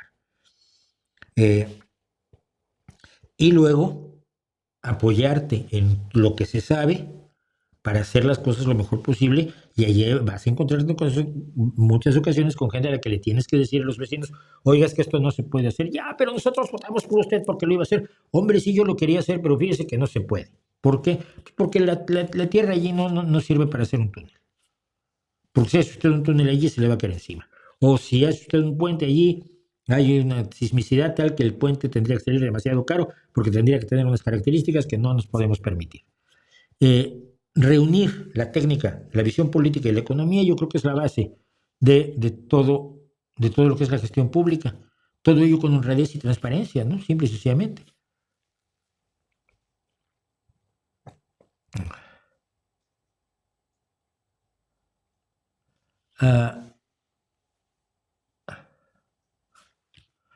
Dice Alexander Coy 5467, que tiene ahí de avatar al Teddy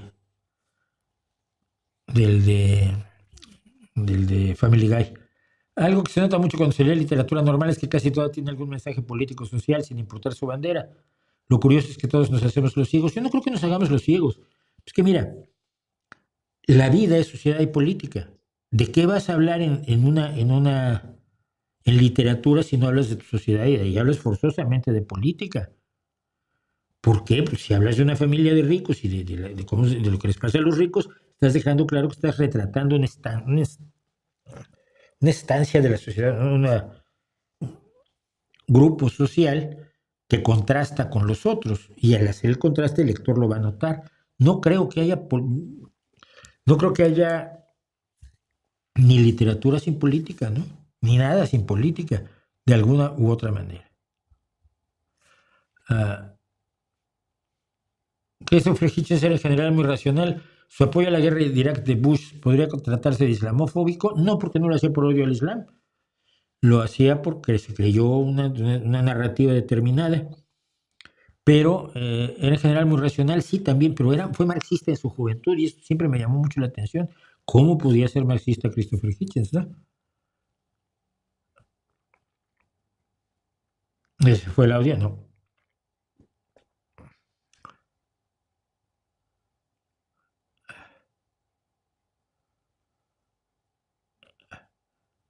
Si no hubieran llegado los españoles, hubieran llegado los ingleses o alguien más. Supongamos que sí.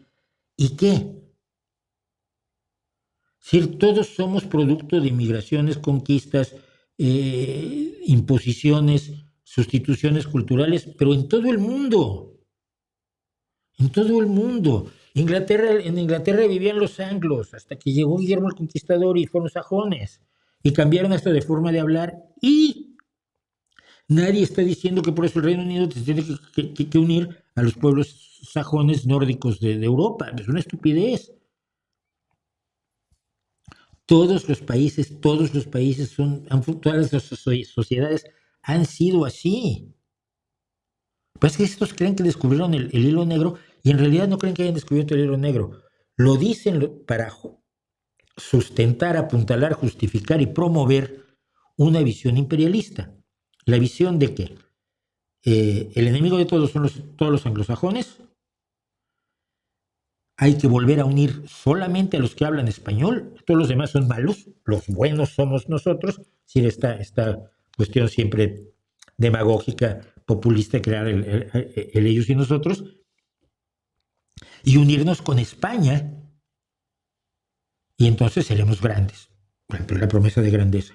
No, es que España no tiene mucho en común con Bolivia. Lo siento. Sí, hablamos español. So fucking what? España tiene mucho más en común con los países europeos que en la Europa en la que está integrada. Y Bolivia tiene mucho más que ver con el Mercosur que con el pueblo saharaui o el filipino. Que todos podemos ser aliados, sí, pero buscar la identificación social, económica y política a partir de la lengua y a partir de un accidente cultural histórico de hace 500 años es muy pobre. Es adorar la identidad por encima de la realidad. Estambul, sí, en Estambul fue donde asesinaron a Khashoggi. Luis Lara, calma, Laudo viene y se va. Uno dice que no tiene problemas en el audio en ningún momento, no tiene problemas de audio. Otro sí. ¿Para cuándo el debate con Sun Tzu? Nunca. Los debates no sirven para nada. Y además, ya ven, ya quedamos que él es importante, yo no soy nadie, ni quiere saber quién soy, así que nunca. No, mira, los debates no sirven para nada. La gente quiere debates porque le gusta la pelea.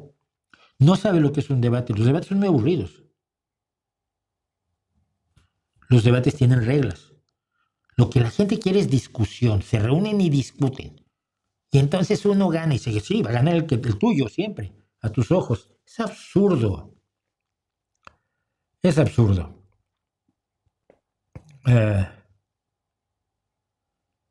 Bueno, se me hace tarde.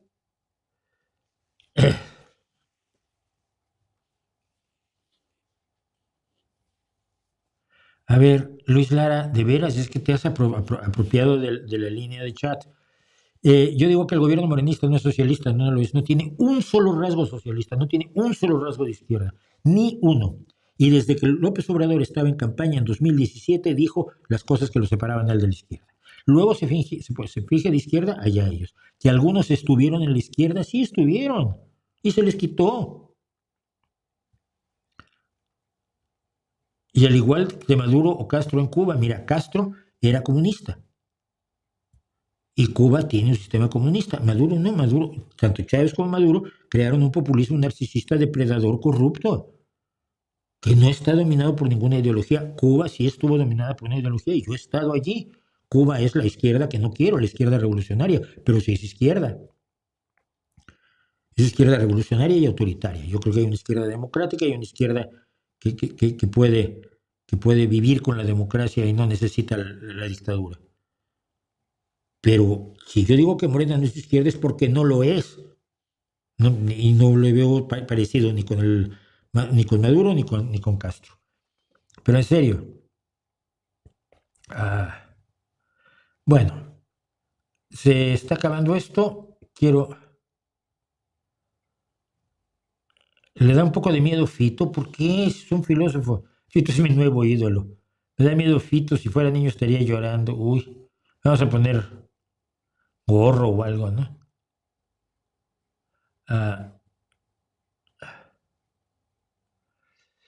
Vinilo es de calidad superior al audio, no hay conversión analógica digital ni las pérdidas asociadas, pero necesitas una tornamesa con alta relación ruido-audio y unas bocinas igualmente de calidad. Sí, pero te pasa una cosa. Cada vez que reproduces una canción, pierde calidad, porque la aguja se lleva trozos de vinilo. Después de un tiempo, aquello suena así.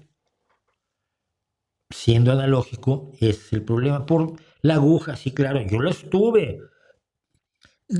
Tenías agujas en las que regulabas la presión para que la presión fuera de unos cuantos microgramos, lo justo necesario para que no saltara la aguja, pero que no apretara demasiado el surco del disco, porque esto se empezaba a llevar más vinilo, ¿no? Y lo tenías con una gran calidad. Sí, sonaba muy bien. Las primeras 200 y 300 veces, después ya no. Bueno. Están discutiendo eso. Gracias a Walter Sandoval por el super sticker. Gracias a Víctor Alejandro por el super sticker. El apoyo al canal siempre se los voy a agradecer muchísimo. Los que no pueden apoyar al canal, recomiéndenlo, difúndanlo, digan que sus amigos que vengan.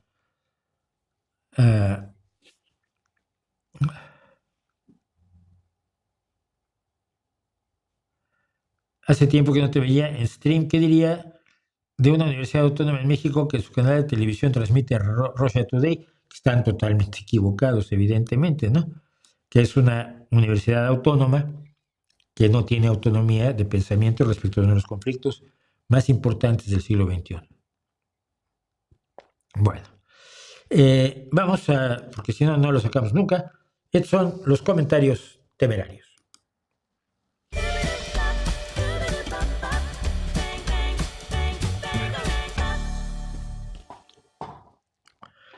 Bueno, pues aquí tenemos los comentarios del día de a hoy.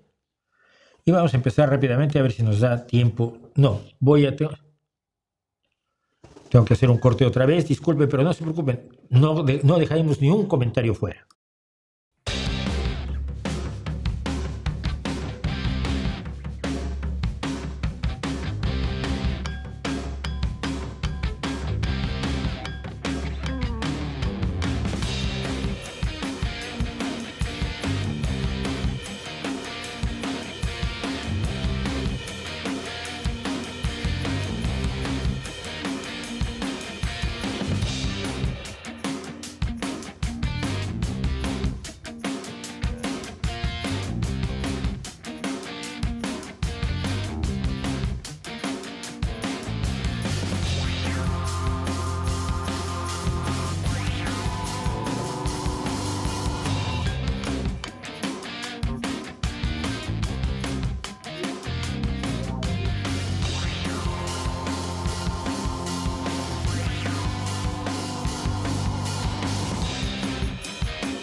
Perdón, estamos de regreso con los comentarios temerarios. Disculpen ustedes, pero así es como se dan las cosas ahora. No puedo decir que no estoy disponible durante las 3 horas de la transmisión, porque en el trabajo necesito ciertas cosas y necesito comprar tiempo para hacer esto. Necesito que nos ayuden. Siento tan mal tener que pedir. Quiero sacar la lotería para no tener lo que hacer. Bueno, dice... Hay unos integrantes de Morena lo hayan propuesto, lo de entregar los cuerpos y plumas y pieles de los animales muertos en zoológicos para cuestiones rituales y culturales de los indígenas. Sí. Que unos integrantes de Morena lo hayan propuesto es muy distinto a que sea todo el partido. Morena se sabe bien su sesgo contra ese partido. Morena, punto. Es que, por favor, gramática, punto seguido. Se sabe bien su sesgo contra ese partido, pero tampoco sea generalista, se supone que usted es inteligente. Y le digo, a ver, esa persona de tu partido propone una estupidez colosal. Tu partido que tiene tirados a los indígenas igual que el PRI y el PAN. Y en lugar de reclamarles a ellos, vienes con la babosada de que denuncio la ruina de los indígenas porque tengo un sesgo contra tu partido. Vamos, hombre, por favor. César Acosta, sobre las embarcaciones que está destruyendo Donald Trump y asesinando a sus seguidores. Me dice César Acosta, son narcoterroristas y como tales son tratados. No hay pruebas de ello. En cambio, sí hay testimonios de que algunos eran simples pescadores. Matar sin pruebas es una locura. Si son narcoterroristas, además, cuando tienes un barco de guerra, los puedes detener, los puedes enjuiciar, te los puedes llevar, puedes demostrar ante un tribunal que son narcoterroristas y entonces ya se les castiga. Pero eso de ver una lancha y dispararle es asesinato y no es otra cosa. Y no es el único, ¿eh? Number one hater 939, es que con según qué nombre, dice, gente en lanchas motorizadas de manera random, finísimas personas. Y le contesté, me perdonarán ustedes, pescadores, random tus neuronas. Sobre el tema de la islamofobia, de que yo decía que hay 2.000 millones de musulmanes y si todos fueran terroristas y yihadistas, pues ya se habría acabado. Pero aún así le parece a Ubaldo Enrique Butkeraitis, Z2W5X. 2.000 millones en una población de 8.000 millones es peligroso. ¿El peligro es lo que piensan el resto? No. Y le digo, a ver, si 2.000 millones de musulmanes son peligrosos, ¿cuán peligrosos son 2.500 millones de cristianos? Jonathan Uy, me imagino que de Uruguay, dice, este es muy interesante, ¿qué versión del Quijote recomiendas? Sobre todo por el tema del español antiguo. No creo que una adaptación moderna sea lo mejor. No, pero hay adaptaciones y adaptaciones. Pero efectivamente, cuando tú abres el Quijote, al principio no entiendes absolutamente nada, porque son cosas y palabras del siglo XVI. Yo creo que lo mejor es una versión clásica con un glosario adjunto o un diccionario del español del siglo XVI. En la primera página es donde vas a sufrir más. Después ya las cosas se suavizan bastante. Pero ese principio de como describe al Quijote no lo voy a leer, pero es tremendo. Es muy desafiante para uno como lector del siglo XX o XXI. Yo lo leí en el siglo XX la primera vez.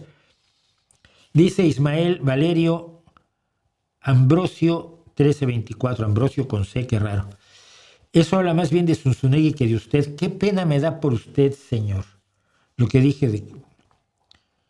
Y le digo, aguárdate tu pena para quienes se hacen ricos y famosos mintiendo y sirviendo imperios criminales de guerra y racistas. Yo no tengo necesidad de ella mucho. Luego Eduardo GB1LC me dice, Zunzunegui desarma de manera contundente la leyenda negra. La leyenda negra no existe. Que pesa como una losa sobre los mexicanos. ¡No es cierto! Odiar a tus ancestros hace que no te pongas nunca de pie y acabes arrodillándote ante el Imperio del Norte. Otra vez. Entonces, como no me gustó que los españoles conquistaran a los indígenas con atrocidades sin fin, entonces amo a la Gran Bretaña. ¿What? Zunzunegui saca del pedestal a los mexicas y los pone en su sitio, un pueblo que no creó ningún imperio, sí lo creó, sino que se comían literalmente a sus vecinos. No era ritual, pero bueno, de manera ritual y sistemática. Ritual sí, no sistemática, por tanto. Los pueblos sometidos los odiaban, no podía ser de otra manera, por supuesto. Así que cuando apareció un Cortés acabaron con el opresor. Fueron los pueblos indígenas, especialmente los tlaxcaltecas, los que crearon y conquistaron México para los españoles. Eso ya no lo dice él, pero le aclaro. A ver, mira. Zunzunegui no desarma, miente. Los mexicanos no odiamos a nuestros ancestros. Ese es un invento de los hispanazis para que te arrodilles ante ellos. Los pueblos indígenas que usó Cortés engañándolos acabaron trabajando para los españoles convertidos en ciudadanos de tercera categoría en su propia tierra. Aplaudir eso es de locos, aunque los españoles sean tus ancestros. Como no puedes aplaudir el sacrificio humano aunque los mexicas sean también tus ancestros. No es tan difícil una vez que te quitas la venda imperial. Y Eduardo insiste. A veces una anécdota nos dice mucho. En su avance hacia Tenochtitlán, Cortés dio una orden rotunda a su gente. Eran aliados de los indios, así que no podían robarles nada en absoluto. Cuando un indio denunció que un español le había robado 2 mantas y un guajolote, Cortés mandó buscar al ladrón y lo colgó de inmediato a la vista de indios y españoles. Es lo que pasó. Juzgar desde el presente es presentismo. Un error.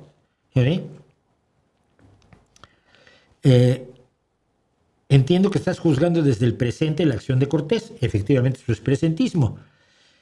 Una forma de mantener a los indios aliados, que son muchísimo más numerosos que tus hombres, tus 500 españoles, son decenas de miles, pues hombre, decir que no les roben a ellos porque los pueden matar a todos no es precisamente que es que soy tan buena persona que no quiero que toquen a los pobrecitos indios. No, si los tocan, igual estos se voltean y nos descuartizan a nosotros. Entonces es una buena estrategia política el no les roben. No quiere decir que Cortés fuera bueno, pero tú estás haciendo presentismo. En cambio, marcar seres humanos con hierros al rojo no era muy bien visto a principios del siglo XVI, ni tener muchas mujeres, ni regalarlas como cosas, ni traicionar a tu compadre, ni robarle al rey, ni matar a tu esposa. Todo eso era incorrecto en 1519-1525. Mis críticas no son presentistas, tu elogio sí que lo es. Y dice, Iván HDS, Iván Hernández de Becerra, hace 4 días, ya quiero ver la respuesta de Zunzunegui, creo que cuenta una leyenda muy rosa. Y digo, no creo que me responda, fíjate, me equivocaba yo. Debe estar más interesado en por dónde van las críticas al imperialismo racista del hispanacismo, considerando que el proyecto Hispanazi de denominación es bastante más ambicioso que debatir con un periodista que hace vídeos, o sea yo, que como dijo Zunzunegui, no soy nadie y por eso no le interesa ni saber quién soy, ni mucho menos. Ya hace bien. Igual se entera y le iba a disgustar. Óscar Jiménez, 5835. Creo que usted no ha leído bien al gran poeta y ensayista Octavio Paz. Aleluya. No se deje llevar por sus prejuicios personales y lea y disfrute la belleza de sus poemas y reflexiones literarias. No tiene idea de lo que se está perdiendo. Este es telépata, ¿verdad? Sin embargo, y siguiendo al célebre escritor en favor de la tolerancia, respeto su punto de vista, aunque me parece que está usted totalmente equivocado. Por fortuna hay lugar para todos, y ahora permítame volver a mis lecturas de Octavio Paz para darle más valor a mi tiempo. ¡Ay, qué bueno! Le digo, a ver, mira, Paz fue un gran poeta en Piedra del Sol. Piedra del Sol es un libro fundamental que yo creo que en México es uno de los libros que hay que leer.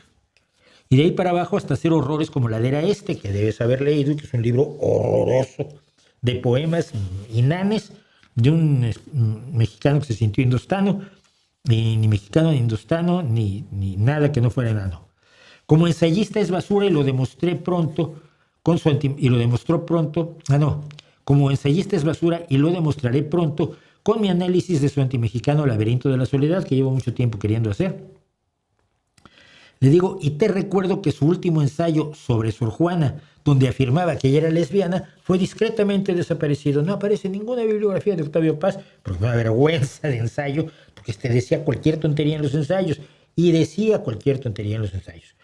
Importante poeta, por supuesto, un hombre con un ego tan grande, tan grande, tan grande, que cuando el coloquio de invierno, como no lo invitan a él, se enfurece y entonces deja el Fonaculta. Pero para dejar el Fonaculta exige que el gobierno mexicano le pague varios millones y se los pagan.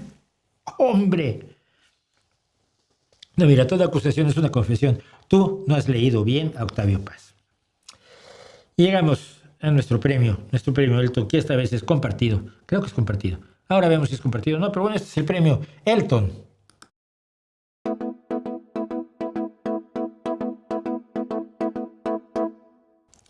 Y el comentario de la semana dice: me sorprende que hasta ahora no lo hayas tachado de fascista o nazi por haber pedido abatir a los criminales.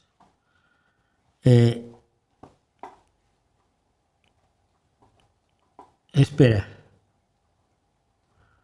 me salté. Dice, en este caso se refiere a Carlos Manso, el alcalde de Uruapan asesinado en México, porque él sí dijo, pidió abatir a los criminales, dice descanse en paz, pero ¿por qué lo voy a llamar fascista nazi? Bueno, porque si sacas las cosas de contexto, a veces el contexto no importa, a veces el contexto importa. Carlos Manso no pidió ejecuciones extrajudiciales. Fíjate exactamente lo que dijo. Abro comillas. Esto es lo que dijo Carlos Manso. Si ven que están disparando, hay que abatirlos. Si están agrediendo a la ciudadanía, hay que abatirlos. Eso no es lo que está haciendo ni Bukele ni Trump. Eso es el uso legítimo de la fuerza de cualquier Estado. Si eres policía y ves que un delincuente le dispara a alguien, tu obligación por ley es usar la fuerza para detenerlo. Esto es lo que se dejó de hacer en México desde 2018. Y la opción tampoco es hacer la guerra idiota de Calderón. Hay formas de combatir la delincuencia y muchas. Y todas ellas implican, entre otras muchas cosas, el uso legítimo de la fuerza, porque lo único que puede usar legítimamente la fuerza es el Estado, salvo en lugares como México, donde el ciudadano puede usar legítimamente la fuerza para defender su casa y su vida. Razón por la cual los mexicanos suelen estar armados. Y cuando yo vivía en México, buena parte de los 44 años que vivía en México, también yo estaba armado.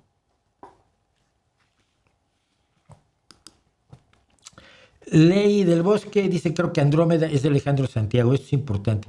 Hice una lista de mis canciones favoritas de Fernando Delgadillo, y entre ellas incluye Andrómeda, porque la canta Delgadillo, pero efectivamente es de Alejandro Santiago.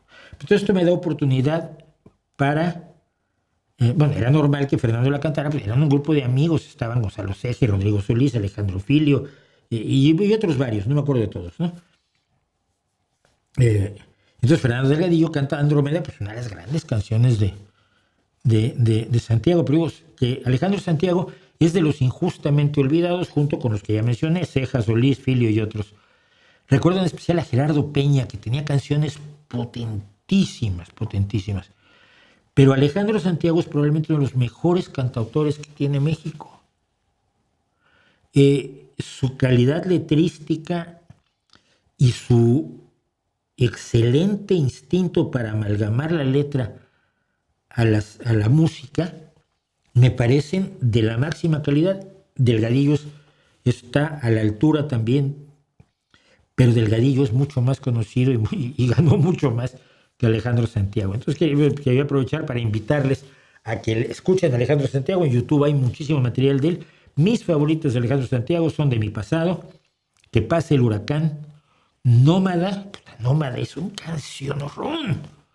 Y En pie de guerra. Pero el catálogo en general, que son docenas y docenas de canciones de Alejandro Santiago, es absolutamente impresionante. Tamara Naranjo, 32, me dice, ¿en verdad piensas que Pedro Sánchez está haciendo un buen trabajo en el gobierno de España? Me recuerdas a Paco Ignacio Taibo en México haciendo comentarios fuera de lugar en un país que no es el suyo. La ideología te acaba. Lástima, y te lo digo sin insultos, cosa que tú no puedes hacer. No puedo sin insultos, pero no vale. Voy a empezar por el final. México es tan de Taibo como España es mía. Independientemente de las diferencias que tengo hoy con Paco Taibo, que no creo que nos pudiéramos sentar a una mesa a hablar, México es de Taibo. Él es nacionalizado mexicano, se siente mexicano, vive como mexicano, actúa como mexicano, está metiendo la pata como mexicano y es tan mexicano como español. Y yo soy tan español como mexicano. Llevo 26 años viviendo en España, tengo doble pasaporte igual que Paco Taibo, y nadie me puede decir que un país no es mío. Voy más allá. Mis pasaportes son mexicano y español, pero soy ciudadano del mundo. Ningún país es no mío. Todos los países son míos y yo soy de todos los países. Dicho lo cual, te respondo a la tontería que dices. Está haciendo un buen trabajo Pedro Sánchez, el Partido Socialista en general, porque no es Pedro Sánchez solo. Está todo su gabinete, está todo el apoyo que le da el partido, está la ejecutiva del partido, están las agrupaciones en cada ciudad, en cada poblado de España que trabajan para esto. Está haciendo un magnífico trabajo. España tiene los salarios más altos de su historia, el menor desempleo de su historia, el mejor desempeño económico de toda Europa, que se acaba precisamente hace 2 días de mejorar la previsión para crecimiento de 2025 y 2026.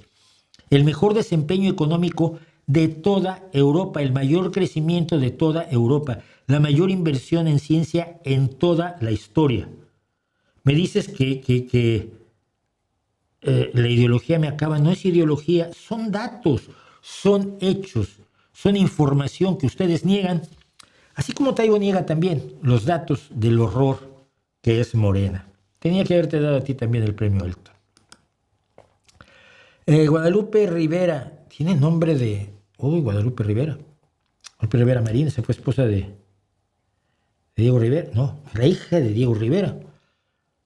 Destacada política periodista, por cierto.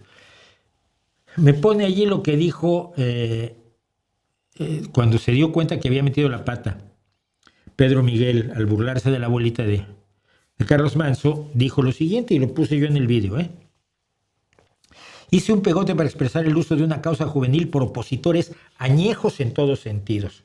No, papá, te metiste con la gente por su edad. Y tú estás muy cerca de esa edad, hombre. Yo tengo 70, tú 67. No sabía que una de las personas en la foto que usé es la abuela de Carlos Manso. La impostura política se merece la burla, como la tuya, por eso me burlo de ti. El dolor humano no. Borro el tuit y ofrezco disculpas. Y me dice Guadalupe Rivera, ahí está el tuit de Pedro Miguel. Mi comentario: todos cometemos equivocaciones porque como humanos somos contradictorios, circunstanciales, dramáticos, desagradecidos, ignorantes y falibles. Que te sea leve, mi Mau. Ya los que me dicen mi Mau, a mí, ¿cuándo estuvimos juntos en la cárcel? No sé. ¿Qué relación tenemos como para desconfiancitas? Pero le digo, sí. Pedro Miguel finalmente respondió. Él quería burlarse de opositores añejos, es decir, de malditos ancianos que no adoran a su partido, a su presidente, a sus muertos y a su corrupción. Pero no sabía que en la foto estaba la abuela de Carlos Manso. Entonces ofrece disculpas a sus lectores en Twitter, mayoritariamente adeptos al régimen, pero no va y se las ofrece a la ofendida. Eso sí, deja claro que él quería llamar impostores políticos a todos los mayores de edad como él, que tiene 67, que no son morenistas, amlistas, sheinbaumistas, porque esos demócratas, como Miguel, solo aceptan el pensamiento único al modo de Mussolini o de Kim Jong-un. En su aclaración mantiene el ataque y se reafirma en su bajeza. Nadie tiene derecho a ser disidente o será convertido en un meme sangriento por este facilitador de la delincuencia organizada. Y Ubaldo Enrique Buqueraitis vuelve y dice: usted me agradó cuando lo vi en un vídeo donde dijo que si alguien le mostraba pruebas de la utilidad de la filosofía cambiaría de idea. ¿Sigue siendo eso cierto? Si alguien banca por detrás, no lo culparé. Acá en Argentina todos son así. No sé qué es banca por detrás, o sea que... Pero le digo, mira, sigue siendo cierto. La verdad es que con el paso del tiempo estoy más convencido de que tengo razón en mi crítica a esta actividad, por llamarla de algún modo a la filosofía. Yo empecé a hablar en mis críticas a la filosofía pensando que igual esto ya se le había ocurrido a alguien y alguien lo había hecho y le habían dicho, no, mira, aquí están los hechos, los datos, la información, te equivocas. Han pasado años y a lo largo de esos años no ha pasado. Si alguien por ahí demuestra que la filosofía tiene un filósofo fue útil porque clavó un clavito, como Pablito, eso no quiere decir que la actividad, la profesión de filosofía sea útil. Yo digo, con el paso del tiempo estoy cada vez más convencido de que tengo razón. Y tengo razón y es bien alarmante porque parece que nadie se lo había planteado, parece que es una enorme herejía, parece que todos los profesionales de la filosofía no saben cómo responder a mi crítica, pero siempre hay la idea de que estoy cometiendo una herejía, que estoy haciendo algo maligno, malévolo, maléfico, una falta de respeto inaceptable. No, mira, esto es así. Y finalmente esto que me pasó, voy a cerrar esto primero. Mira, Damiano 1, 2, 3, 4, 5, set me escribe lo siguiente.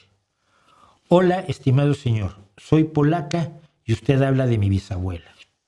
Su bisabuela, por lo visto, es esta mujer, Elena Podnica, una heroína polaca que ayudó a los presos de Auschwitz, estando fuera de Auschwitz, luego ayudó a los presos de Auschwitz estando ella presa en Auschwitz, que soportó torturas brutales sin dar los nombres del resto de los resistentes polacos que la ayudaban y que finalmente murió en Auschwitz.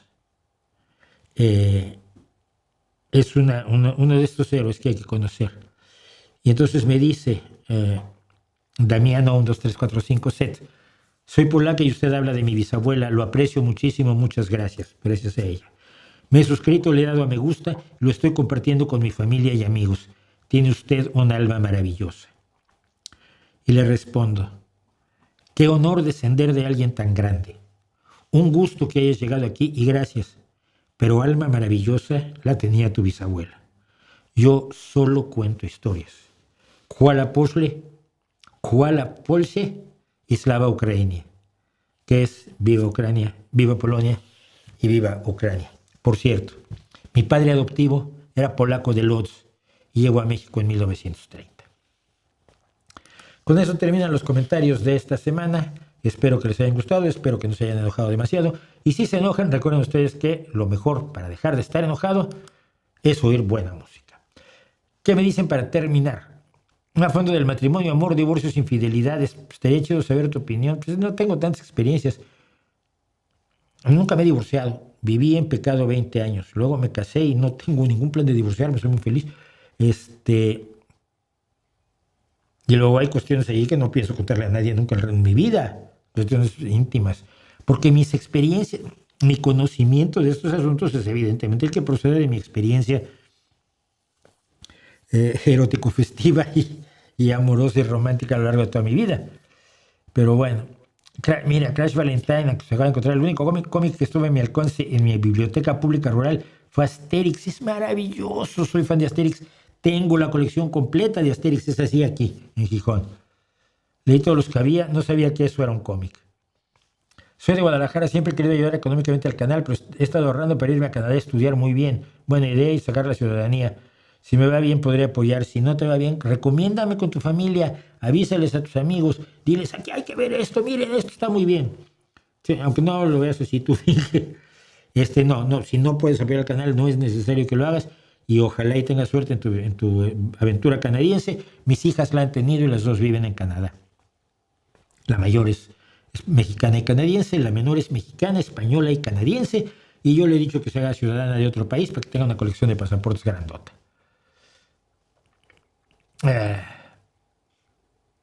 Gracias a Decir Like.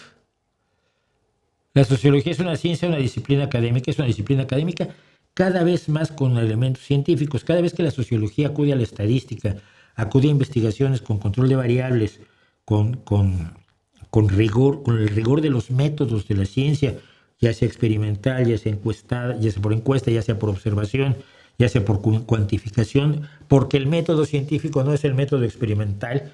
Yo alucino de pronto cuando un físico que tiene un canal de YouTube es capaz de decir que el método científico es el método experimental. Si eres físico, toda la astrofísica no es una ciencia. Pues no puedes experimentar con ello. La cosmología no es una ciencia, no puedes experimentar con ella. No, el método experimental es uno de los métodos de la ciencia. Cuando la sociología usa los métodos de la ciencia, es una ciencia social. Cuando no, cuando son ocurrencias nada más, pues es filosofía. En Argentina pasa tal cual: pinta tu aldea y pintarás el mundo. Lo universal siempre parte de lo local. Hay pocos escritores más universales que Dostoyevsky, y hablaba de grupos y pueblos bien cerrados, bien pequeñitos en una Rusia que ni conocimos. Schwarzenegger no tiene estudios universitarios de historia, es comunicólogo. Sí tengo entendido que tiene una doctorado en humanidades, que no sé qué significa eso.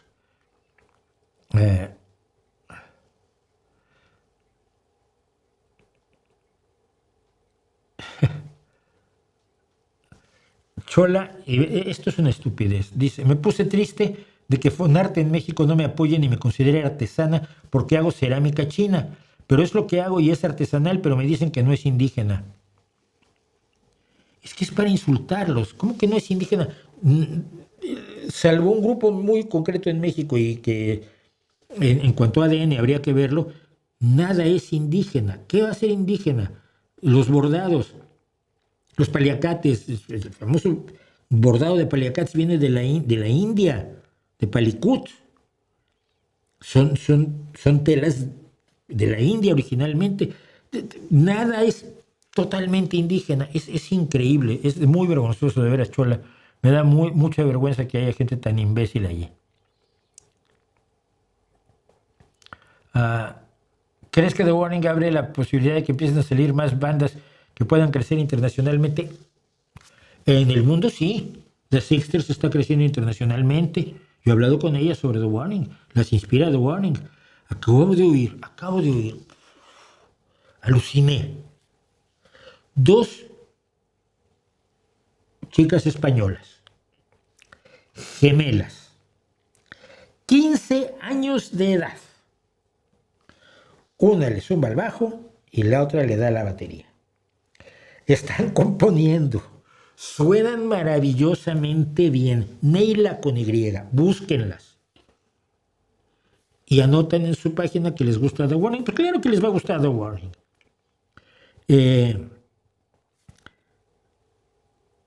As December Falls. Creo que As December Falls es un trío que se formó por influencia de The Warning. Tienen 18, 19 años ahora. No, Freeze the Fall. Freeze the Fall. Son los que son influencia de The Warning. Todos los jóvenes rockeros están conscientes de The Warning y a todos les ha influido. Lógico. Porque veían el panorama del rock y veían gente que no era como ellos, que está muy bien y querían ser probablemente como Led Zeppelin, y como los Beatles, y como Deep Purple, y como AC/DC, como quien sea. Pero cuando ves que gente de tu edad lo está haciendo, te impulsan, como cuando gracias a los Beatles salió todo lo demás, ¿no? Como decía Dave Grohl, Ringo Starr es el responsable de todos los que se pusieron a querer tocar la batería a partir de 1964. Entonces, ya hay bandas que pueden crecer internacionalmente. Neila me gustó muchísimo. Yo le tengo una gran fe a The Sixters. Creo que es una banda que están como encontrando una personalidad muy sólida en su último video. Lo son, porque dicen, no somos una moda, somos una banda. Y eso suena bien. Freeze the Fall tiene una gran calidad.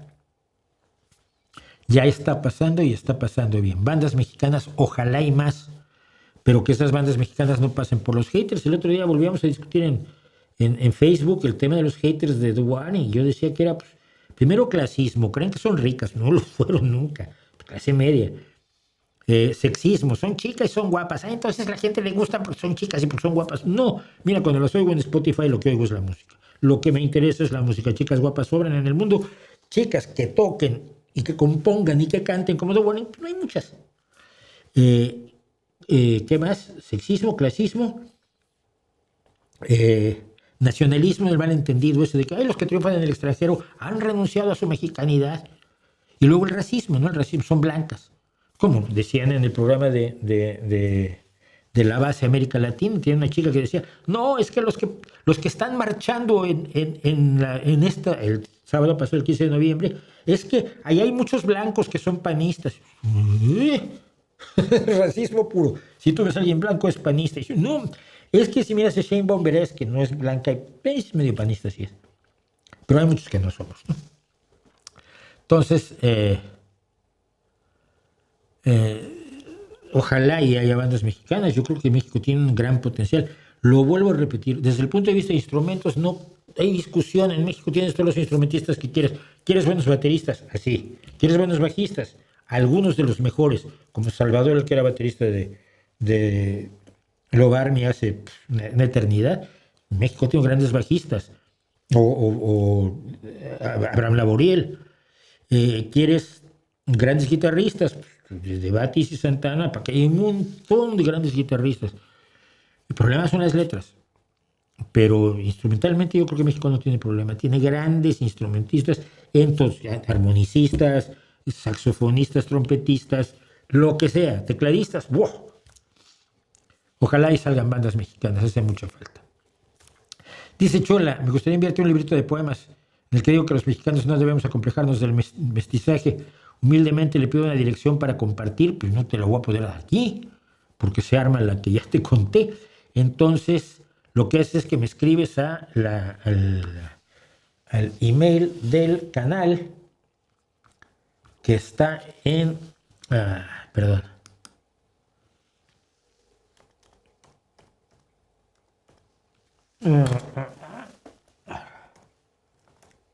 Que es el que me escriben todos y luego se me olvida revisarlo. Por eso no, el de las miniaturas le tengo que responder. Le tengo que responder también a una amiga que es bibliofílica, que me hizo el favor de hacer un análisis del canal y que no lo vi todavía. rvdcqs@gmail.com. Ahí me escribes, ahí me dices que eres pues claro, allí no lo voy a saber. me dices que eres